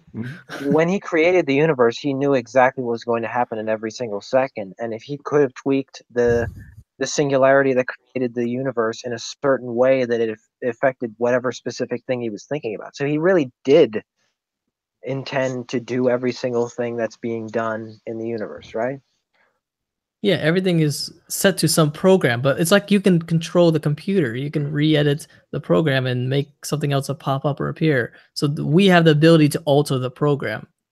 Okay, so Dear Mr. Catholic Sama, why doesn't the omniscience of God mean that he knows all our choices before he makes them, or we make them, and thus preventing any true free Dear will? Catholic Sama. You know, Martin has a lot of sense of humor. I like the guy. Oh, sorry. What was that? Which question was that? Why does it? I don't know. I mean, I wouldn't assume people like to say God's omnipotent and all that, but he still is How can you be a Catholic limited. and not say that? What? yeah, Isn't that like the whole point? He's all knowing, all it loving, is. all powerful. Yeah, but that doesn't mean he has to control your whole life. Like, if That's, he's all that's loving, he's gonna give you free will instead of just being a programmed piece of matter. He's You giving you know- a little bit of free will so you can actually evolve to something more superior than just a biological being. I know this is going to sound terrible, but like everything you're saying goes completely against every single day of Catholic school I went to growing up. Mine too. Catholics believe in Me too. evolution. No, I didn't say they didn't believe in evolution. What you're saying is like this concept of like, you know, of God and so on and so forth. Like Well, the yeah, whole concept is that everything you do is because God allows it. God wants you to do this. And if you were, and sins is something of you going against God, that's something that wasn't innately programmed. That's something that you were led astray on. That's actually like one of the biggest tenets of Catholicism within Catholicism is like, you know, the idea of sinning is you're automatically breaking away from what God's trying to push you to do. Essentially, everything that you do is good is because of God. Anything you do is bad, or I should say that is deemed bad by Catholicism, is automatically outside of God's hands. It's in a sense already. Gods. Sorry, say again. There are two gods. Two gods. There's God and there's Satan. That's the problem. Satan's not a god, though. It's not. It's never taught that Satan's a god. The church isn't given that title of God. No, but Satan is extremely powerful, and But God's in all some powerful, sense, so what does he's it like matter a how god. powerful he is? And they're yin But and he's- yang. He's clearly more powerful than Satan, considering the fact that in Catholic teaching, he created Satan. Like, I mean, God created the supernatural creatures, but Satan is at there are hierarchies within the angelic order, and they say Satan is one of the top hierarchies. what? And No, Is God all powerful? in Catholicism, What's it? Catholicism, Satan and Lucifer are two different individuals. No, it's the same being. No, It's in just different names. Catholicism, in Catholicism, they flat out state they are two separate individuals. Hence the reason why Satan accuses you of your crimes on your day of judgment, and he sits on the left side of God, while Lucifer is forever banished until the end of days because he'll be the last to be judged. That's Catholicism 101. I would ask a Catholic priest on that. I'm not sure where that comes from, because they have doctrines, which means they have Bible. documents literally Okay. stating exactly what they believe. Comes from the Bible, maybe a little but we don't take the unknown Bible document too you heard literal. of. We don't They take do. not the Old Testament. That's not Old Testament, dog. Is it New Testament? Did Jesus say that? No, guys. I don't know. Paul did. I Okay, don't know guys, my Bible chill out. so First much. Pope. You have never seen Logic's debunking Kent, right? You have never seen the intro music, did you? No, I don't think so. No. So you won't probably understand this. Like, there's Corvus Blood made a super chat singing "You're a fucktard, aren't you, Enigma?" Where it basically switched Enigma with Kent. But the problem is that comes from the intro music for Kent Hovind that he got from whom was it? I don't know. But Logic uses it as an intro. Every time he makes a Kent Hovind video, so you won't really get the joke, I'm afraid. I'll look those up. No, you should check them out. Check out because Kent Hovind is a creationist, young earth creationist, and the I hate intro music. creationists. What I mean, was the I intro love music all for whom mankind, was but, it? you know. Yeah, so it's basically just quoting that. It's nice. Yeah.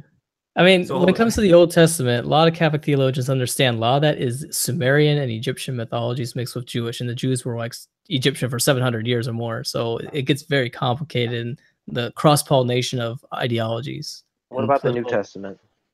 The New Testament is only 2,000 years old. The Old Testament could be 6,000 for all we know. It's a compilation of so many authors. New Testament only has like at least, 4 main authors, and then there's some Gnostic Gospels, of course.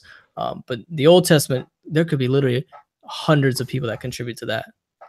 Okay, It's so Revised by different theologians. what you're saying essentially is that the Catholic Church, which I've never heard of, right? I've never heard of this. Like, so it just pardon my squirrely ignorance here. All right. So the Catholic Church states that the Old Testament is pretty much just a cobbled together, like, you know, really patchwork frame of stories in order just to be filler for the New Testament. But the thing is, the Catholic Church specifically teaches that there was certain prophecies that were in the Old Testament that Christ fulfilled. And ergo, without those prophecies, there would be like no actual like Jesus Christ, or he would not be fulfilling anything that was foretold in the Old there's Testament. some history in the Old Testament. We don't know the details of it, but at the same time, it's also an allegory. It's a mixture of things. That's the problem. Okay, so basically the stuff we like is true, but the stuff we don't like is false. We're just going to go No, with like- like, you know, the whole Hadith measurement system from Islam at this point. Yeah.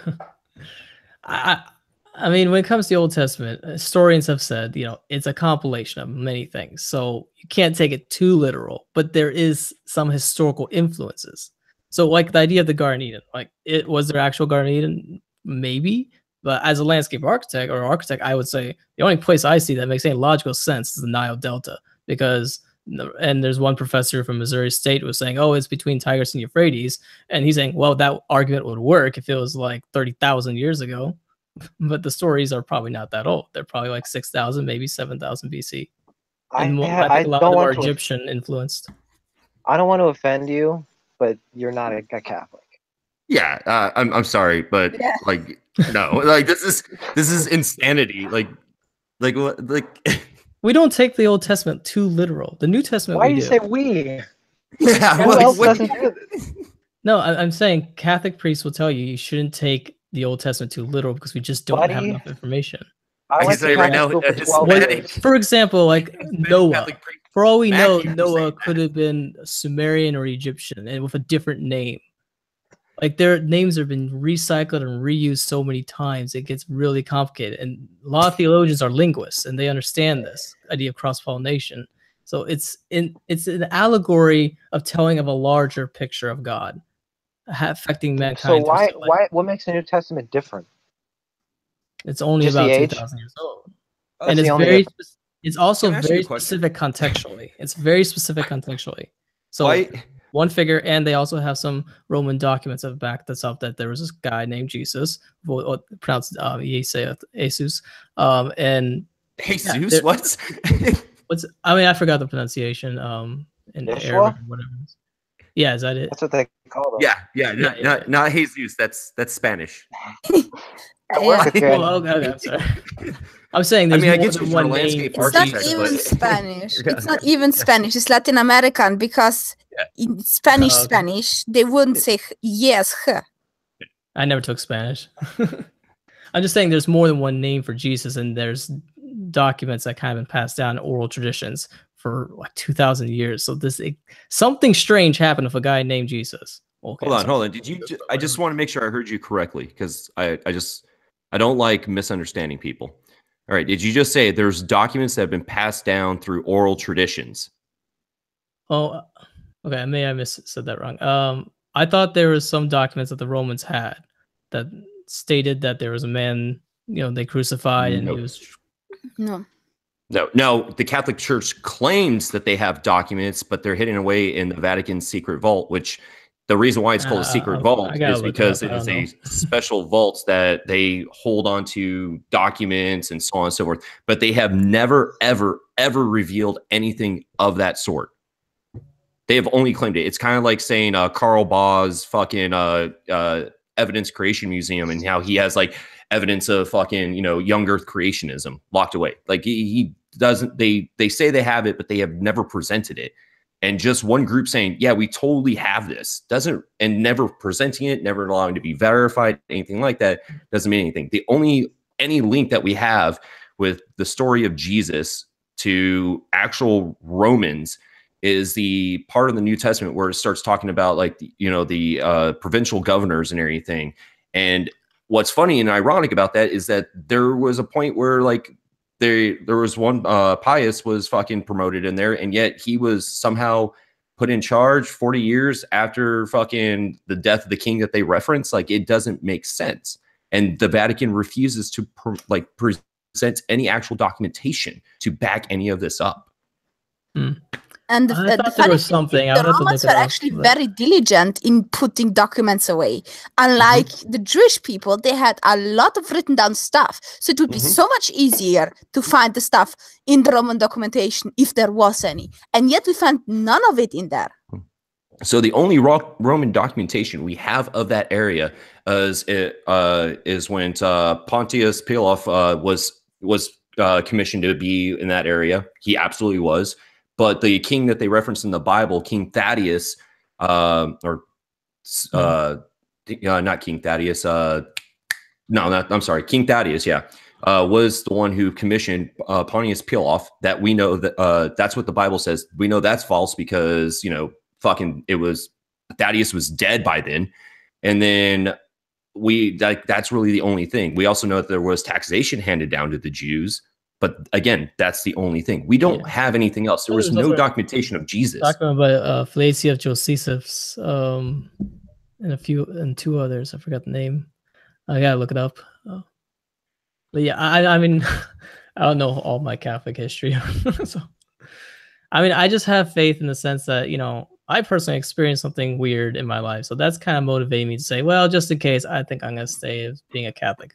At least I'm not Before that, were a you having creationist. Okay, I don't believe in that stuff.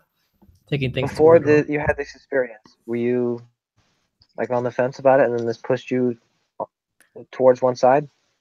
I was already a Catholic, cradle Catholic, I guess you could say, but I wasn't really persuaded until I actually, because I was more into, you know, UFOs and thinking that they're aliens and all that until I actually experienced the phenomenon. Now I'm like really starting to question that and studying. I took some anthropology classes at the University of Iowa and studying origin histories and prehistory. It just seems like there's something in history that the ancients knew. And they always kept saying it's, you know, there's evidence to say they did these weird rituals. They believed in something very strange, and it's been passed down. And it's not just internal, like in the mind. I think there must be something external that's affecting those beliefs that's been passed down for generations. The Whether it's ancients legends of believed the a Will of lot the of really Wisp or strange- Jinn. Are we talking about demons in the bathroom now? Oh my god, I love demons in the bathroom. Yeah. Well, didn't you make a video about jinns, Siki? I remember that you Yeah, made I a might video where you re-upload that. said like jinns are actually like poltergeists and not really jinns. And I wonder, does it work like if you have It's poltergeists? No, It's no. the same If phenomenon. you have poltergeists, does it work that if you go with the right foot, which would be left, by the way, into the toilet, make sure you don't make too many noises, and then go to pee, and you make sure that the toilet doesn't face Mecca or the other way, because otherwise you get, Is that what Muslims believe? some other demon upset. But like, You also have to sit down when you pee because you can't have Yeah, urine exactly. splash around anywhere. yeah, and make sure it's not too filthy, because apparently poltergeist jinns really like dirt. And the only reason they don't watch you when you go in with the left foot is because you have another jinn there, in this case not really a jinn but an angel, that turns away the jinn's head so the jinn doesn't peek. That doesn't mean the angel doesn't peek, but because it's an angel, that's fine, you know, it's in the right team. Yeah, because you I know don't know on our about side that. it's okay. Well, I think the basic idea, well, at least some of my Muslim friends were saying, they don't believe that. They just say it's more like, oh, yes, there are jinns who, you know, they create this essence of their demonic nature, and they're dirty. They're just, it's kind of like an allegory to describe their character. And yeah, in the bathroom is a symbol of that, I guess. It's not literally there's a At what poltergeist. point? At Because a what point? poltergeist, you'll know when you have poltergeist when you have this little orb swarming around you. At what point are you going to come up with this whole idea that it's an allegory, that it's an allegory, that it's an A allegory? lot of it is, to the, but there to is the point something where you objective. go like, okay, how can I honestly say 95% of this stuff is an allegory, but the other 5% that I have no evidence for is totally 100% real? There are things that are 100% real. Those little orbs that appear in Poltergeist video from people Yeah, who you mean just like recently dust Have uploaded. specks nothing to within do IR? with the actual No, literature. they actually produce a faint little light, and Is they that the swarm only around thing- the person who they're trying to latch onto. Is that the only thing in Catholicism that's real to you? They Orbs? believe in the poltergeist phenomenon, yeah, and they've studied a lot of cases. I And bet they do. you just go to YouTube right now and just look up poltergeist, do a filter, try to find someone who's not a YouTuber or just recently upload a video, look at their context of their other videos, see how they comment and judge them, and then look at the video evidence and see if they upload anything later. And You Because didn't like, answer my question. people recording experience those strange things in their house. And the church has always called that an infestation, or like it's just the poltergeist or a jinn. demons. It's Yeah. demons under Catholicism. And yes, Catholicism still Most has of them an are active exorcism fucking Yeah. sect of the church. Yeah, because But, the reality is the first supernatural beings that want to enter our world are always the ones that want to fuck up your life. They would love to break in and Okay. It's put like on a a little light Negro subway. show.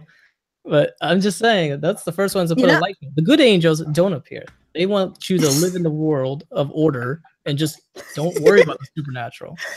The bad You angels. know, Hey, this is objective. I mean, okay, I'm gonna make a this is video. not objective. No, Yeah, I will be making a I video have to agree. for a I have comparative to study. agree with Martin's super chat, where he says, Oh. you know, if you consider yourself a Catholic, you know, he says, I feel like Enigma is insulting his God because the word he's describing is so fucked up that no sensible God would create it like that. This is And I agree insane. with that. And if you are, you know, considering yourself a Christian, then the Christian God would probably be super upset if you would be real. He would be super upset with you too, because it's like, for fuck's sake, I write down everything for you, dumb fuck, and you just don't listen to what I say. Look, it's all nicely written down, and you're like, no, this is not real, and this is not real, and this is not real. But orbs are totally real, you know. Orbs, this little stuff that I burp out when I have too much to eat. Seriously, Siki, come on, give me more credit than that. I don't know, maybe. And Siki, I have to point something out here with your whole little orb deal. Do you know how many glowing orbs I have seen through, like, you know, filtered glass? Have you seen one in person? Yeah. Interesting enough, when you put on like night vision goggles and there's dust, guess what happens from the ambient light that reflects off that dust? It makes it look like orbs. Maybe. You could do that. Maybe. No, it does. That's actually a problem with night vision. Well, you have to compare that with other videos and say, what's the likelihood of this being dust? Okay, you have to look at, is the orbs actually changing direction? Are they emitting Yes, faint light? You have to see the video evidence. It's hard to Take your hat enough, and the orbs do the weirdest things. What I saw was a big red orb, and this is not the same as a poltergeist. This is what I would call a UFO or UAP. And I intentionally tried to summon that, do an experiment, and it appeared, and producing loud banging noises, appeared to my sister about 2 weeks later, and it was only about 200 feet away, just right above the trees, slowly moving away. It looked like the freaking Star of Bethlehem, but it was red. And I was intentionally trying to summon it. And before that, I saw faint flashes of white light in the sky. I thought it was just static buildup and like lightning, but I saw reply to my flashlight. Like, I'm like, oh, well, how the hell can they see my flashlight? Yes, But reply. I'm like, so there is something that definitely appeared objectively. And I've noticed, I've studied ufology and looked at other videos that don't go viral necessarily, and people just share their experience. And yeah, people are capturing stuff that is definitely out of the ordinary.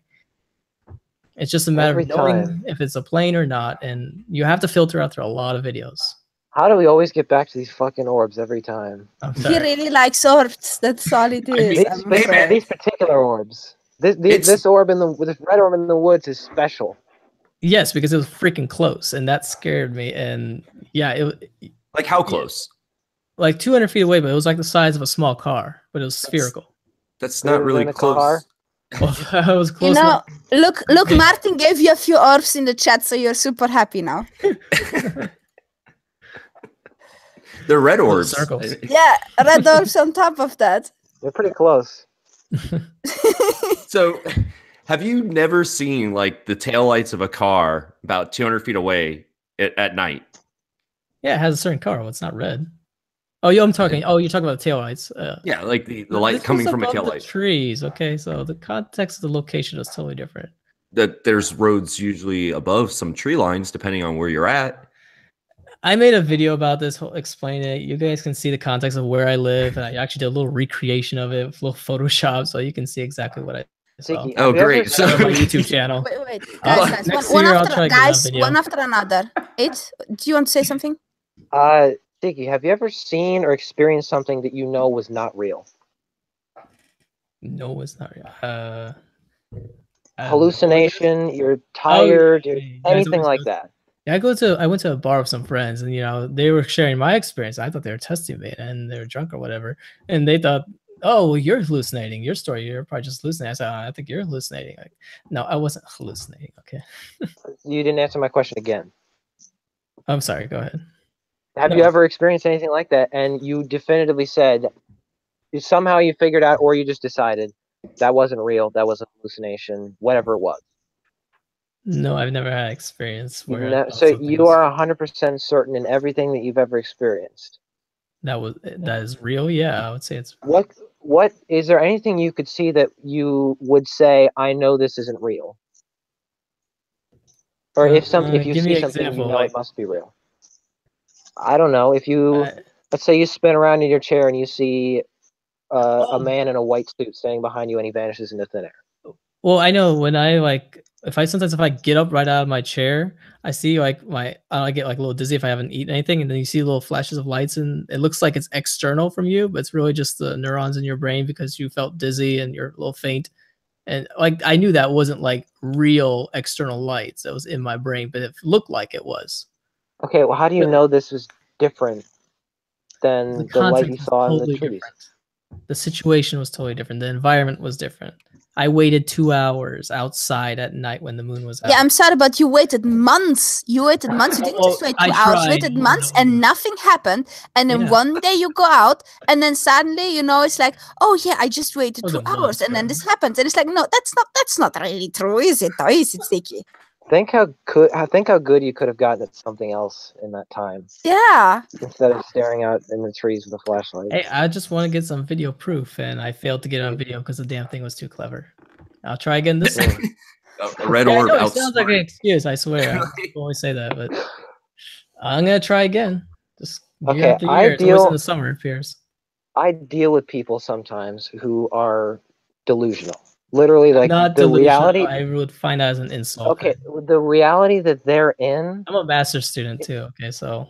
But that doesn't say anything about delusional people. No, but let him talk. He's not talking about you, Siki. Let him talk. Yeah, I'm not saying you're delusional. I'm saying that there are people on this earth who the reality that they experience is completely different from the reality that everyone else experiences. Not for most people.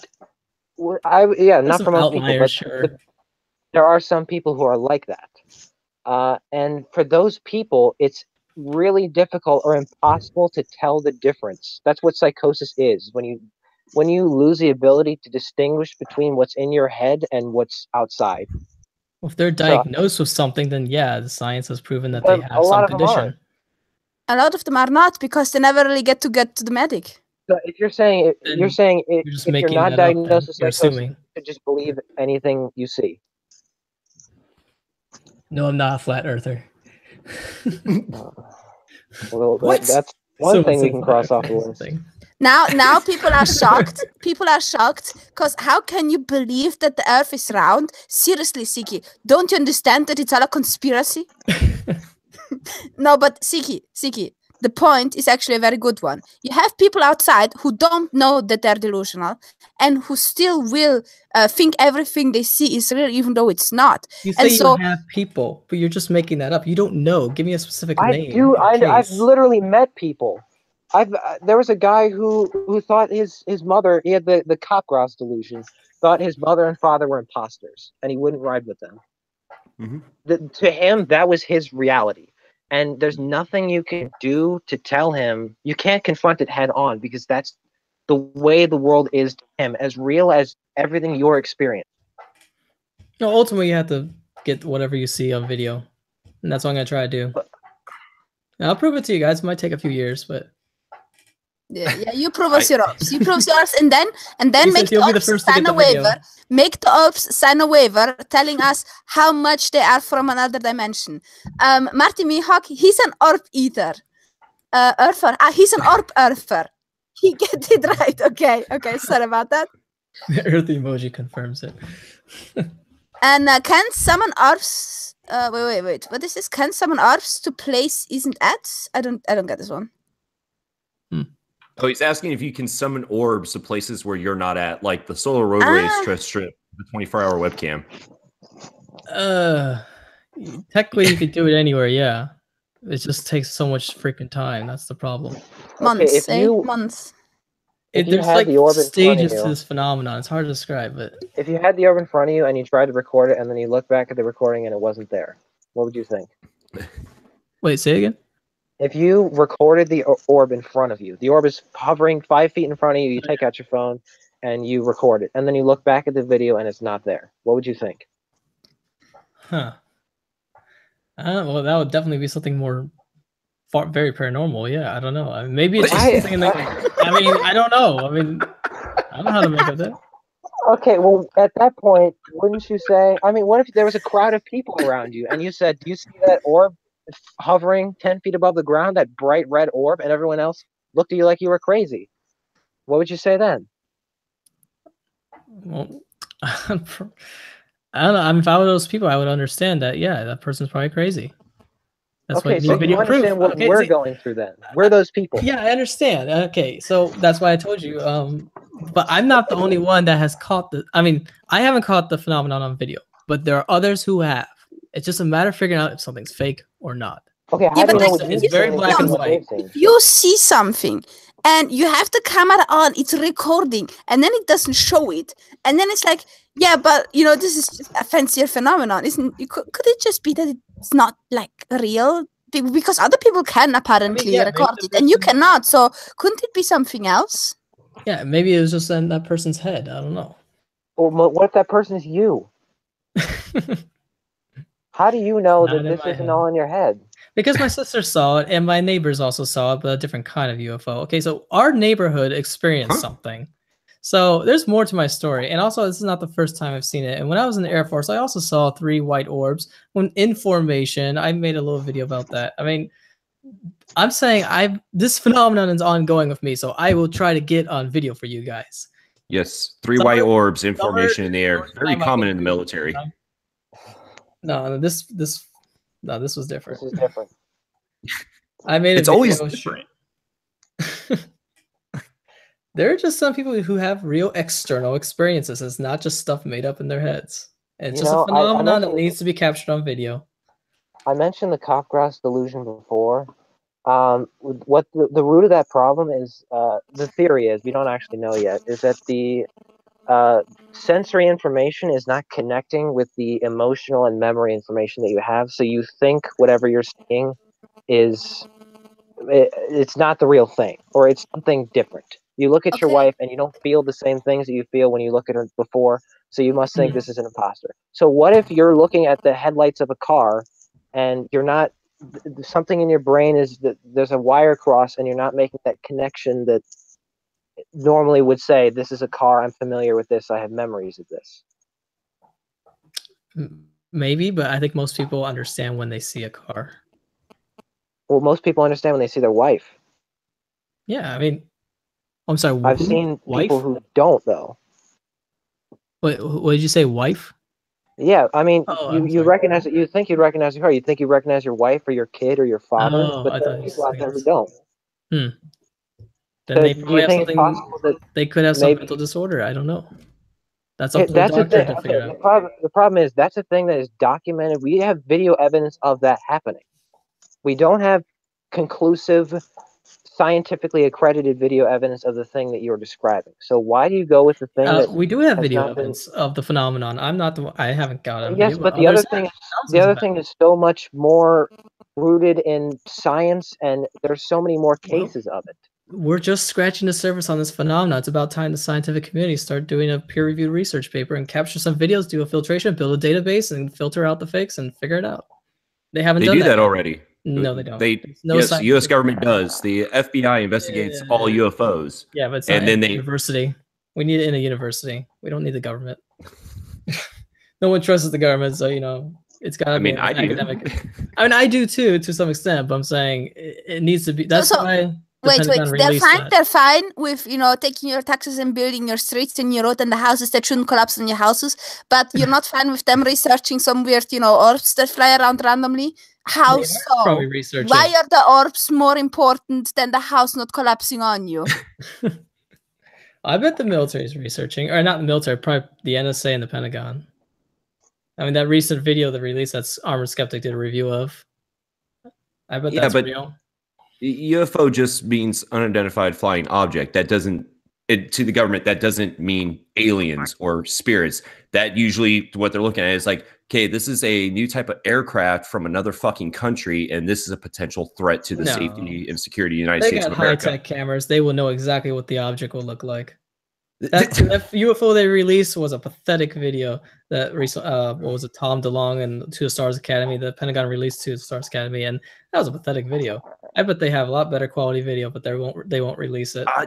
Our video, like, video cameras and the frequencies they translate and transmit on, the quality has to be low. Otherwise, you can't really transmit it on there. Do you know how hard it is to have like established satellite communications with like a jet?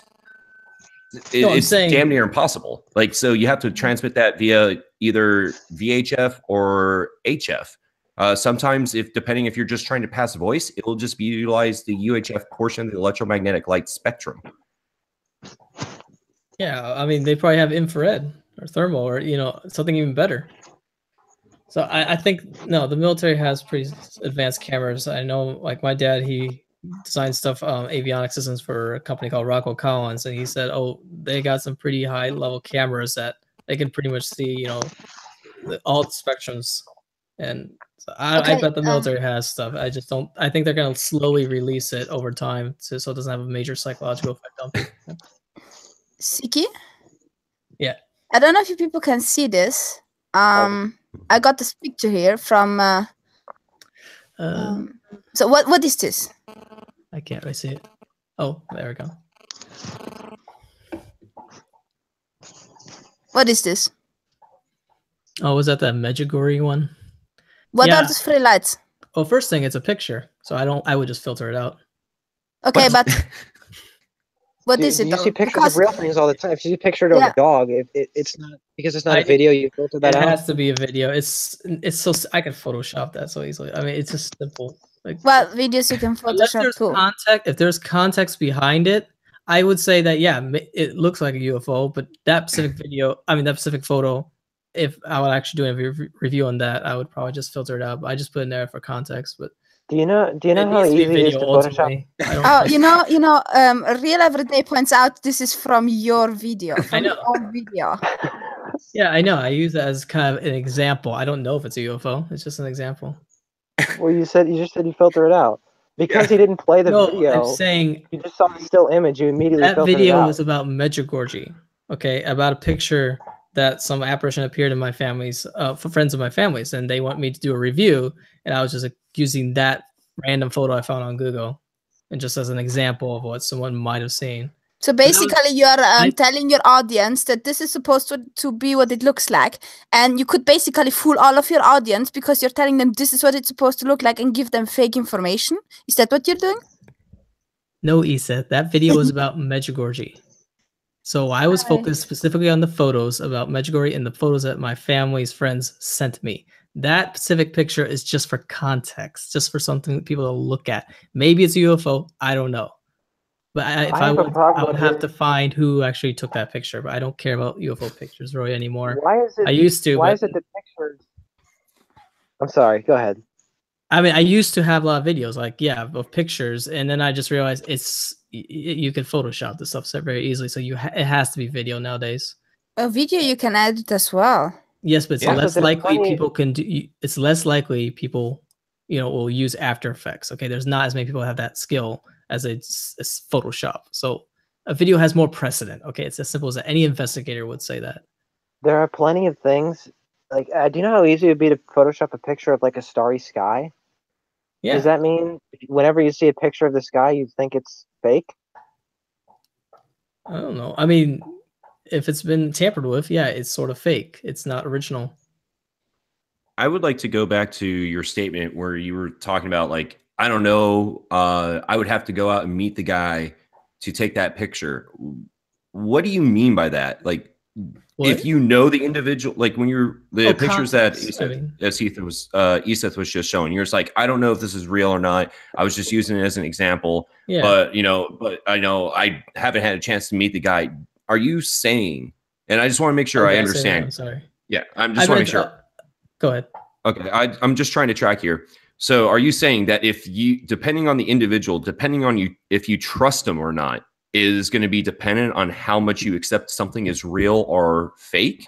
It's a factor, of course. There's context. If there was certain context and other people said, oh yeah, I was there when he took that picture and they showed me the camera of the original picture still on the camera with other eyewitnesses claiming that, then yeah, maybe there's more precedent. But I don't know anything about that picture. There's no context whatsoever. It's just an example. Because most UFOs do appear like, 3 orbs in the sky or 1 orb, even in video. But that was just for, just to show some example. But yeah, if a photo has a lot of context behind it, and you can actually visit the person and see if they're really trustworthy, then maybe. I mean, investigators, police investigators would have to do something like that. Okay, I know this is off topic, but I would kind of be creeped out if I would put a video on and someone would just suddenly pop up in front of my door being like, hey, by the way, is the video real? I mean, it's kind of creepy though. I also like to point out, I'm not trying to be mean here, but you use the word context a lot. Like a lot. It's a big And factor. it never really means quite context in the way context is supposed to be used. Yeah. I mean, like, do you know who is the original person that made that, took that picture? Where's the location, the time of the picture, all that stuff? It all matters to build up some case.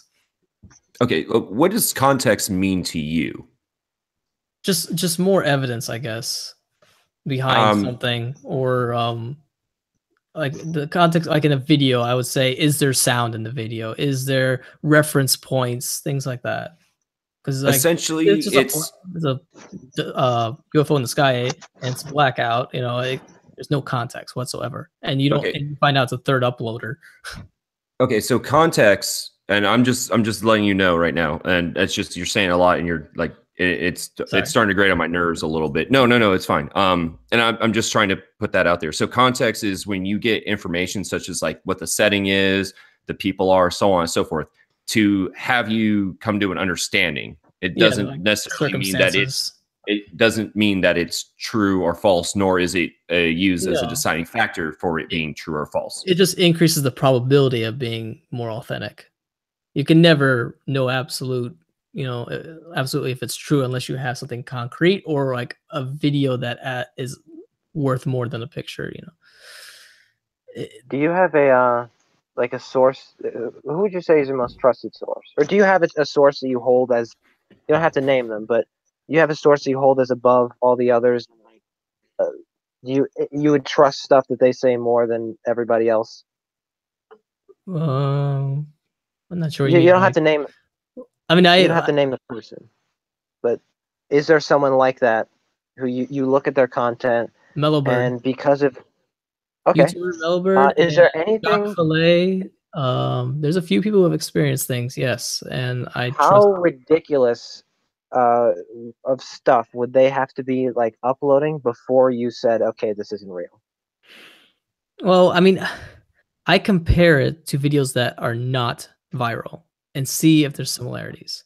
And if they really do, like in Mellowbird, he really does have those orbs in there. He doesn't always point them out. And I see other people uploading a poltergeist video and they have those orbs and they're not big YouTubers. They just upload some old lady or whatever. Then I see a similarity. So I'm not basing it just on Mellowbird's videos. I'm comparing it with others that are not as well known. And that's what builds my trust for Mellowbird. No, he's a poltergeist YouTuber that's been having the phenomenon. And yes, I agree. He said that there are a few videos he intentionally faked. And that's what makes this case so interesting. Well, why doesn't that destroy his credibility in your eyes? Because there are other videos that also show a similar context with videos that are not fake, that have a less likely probability of being fake because they're not. Yeah, but this guy, he's faked videos before. What's stopping him from faking more? And if he was trying to create videos that would seem real, wouldn't he go for the ones that have a similar context as ones that you think are real? Maybe, but I think he's pretty sincere that he's. Well, he isn't because he's faked videos before. Yeah. How do you know that? He also admitted it too. He admitted it to see if people could know the difference, and there I could tell that it was fake because he didn't have those. How do you know the difference between these two is that you can tell that some are fake and you can't tell that others are? Well, you have to look at the video, like the details of the movement of the object. Compare that with the rest of the videos. Is it abnormal in its movement? Like, even if he made it absolutely perfect, like frame by frame, that wouldn't make it real. No, I know. I'm saying when he did fake his videos, you could tell they were fake because his skills in After Effects weren't that great, and he had to use a green screen. There were mistakes in his videos, so you look for those mistakes. I mean. And to compare that with YouTubers who are not, actual YouTubers, or just people sharing their experience. I have a scenario for you regarding this. Is it at all possible that his older videos, right, that you were claiming he didn't fake, he had put a lot more time and care and attention into, as opposed to maybe he just got lazy with like later videos? Well, I think it's been consistent. I mean, he has these like flare-ups in his channel where, you know, the phenomenon will appear, he gets something, and he claims he has to wait hours to get a video, and then he edits it out, all the footage that he didn't get anything in. So I don't, it's been a bit pretty consistent. He only had a few cases where, yeah, there were some real things going on in his kitchen, things moving around, and that was what inspired him, I think. And then I think from there, he was trying to see if people could tell the difference between a fake poltergeist video and non-fake. But you would have to talk to him. I mean, I've talked to him a little bit just on comments, but that's it. But he's been pretty adamant that I'm experiencing this, and he's not making a lot of money off of it. Okay. He gets some AdSense, but that's about it. I mean, I don't even know if he has that anymore. How do you work this? Another YouTuber to look at is, what was his name? NQ Ghost Hunter. His case is strange. He keeps taking his channel down, re-uploading, taking his channel down. I'm keeping an eye on him. I think his videos are real, but he just doesn't seem to care to prove it to people.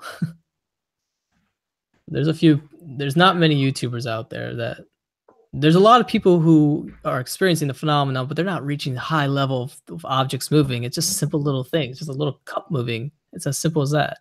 And you think there's plenty of reasons why a cup should move, though. Yeah, you can use a string and all that. Not even that, but like, for example, I used to have this countertop in my kitchen, right? Before I got it fixed. It actually was slanted. And while like a normal, like empty glass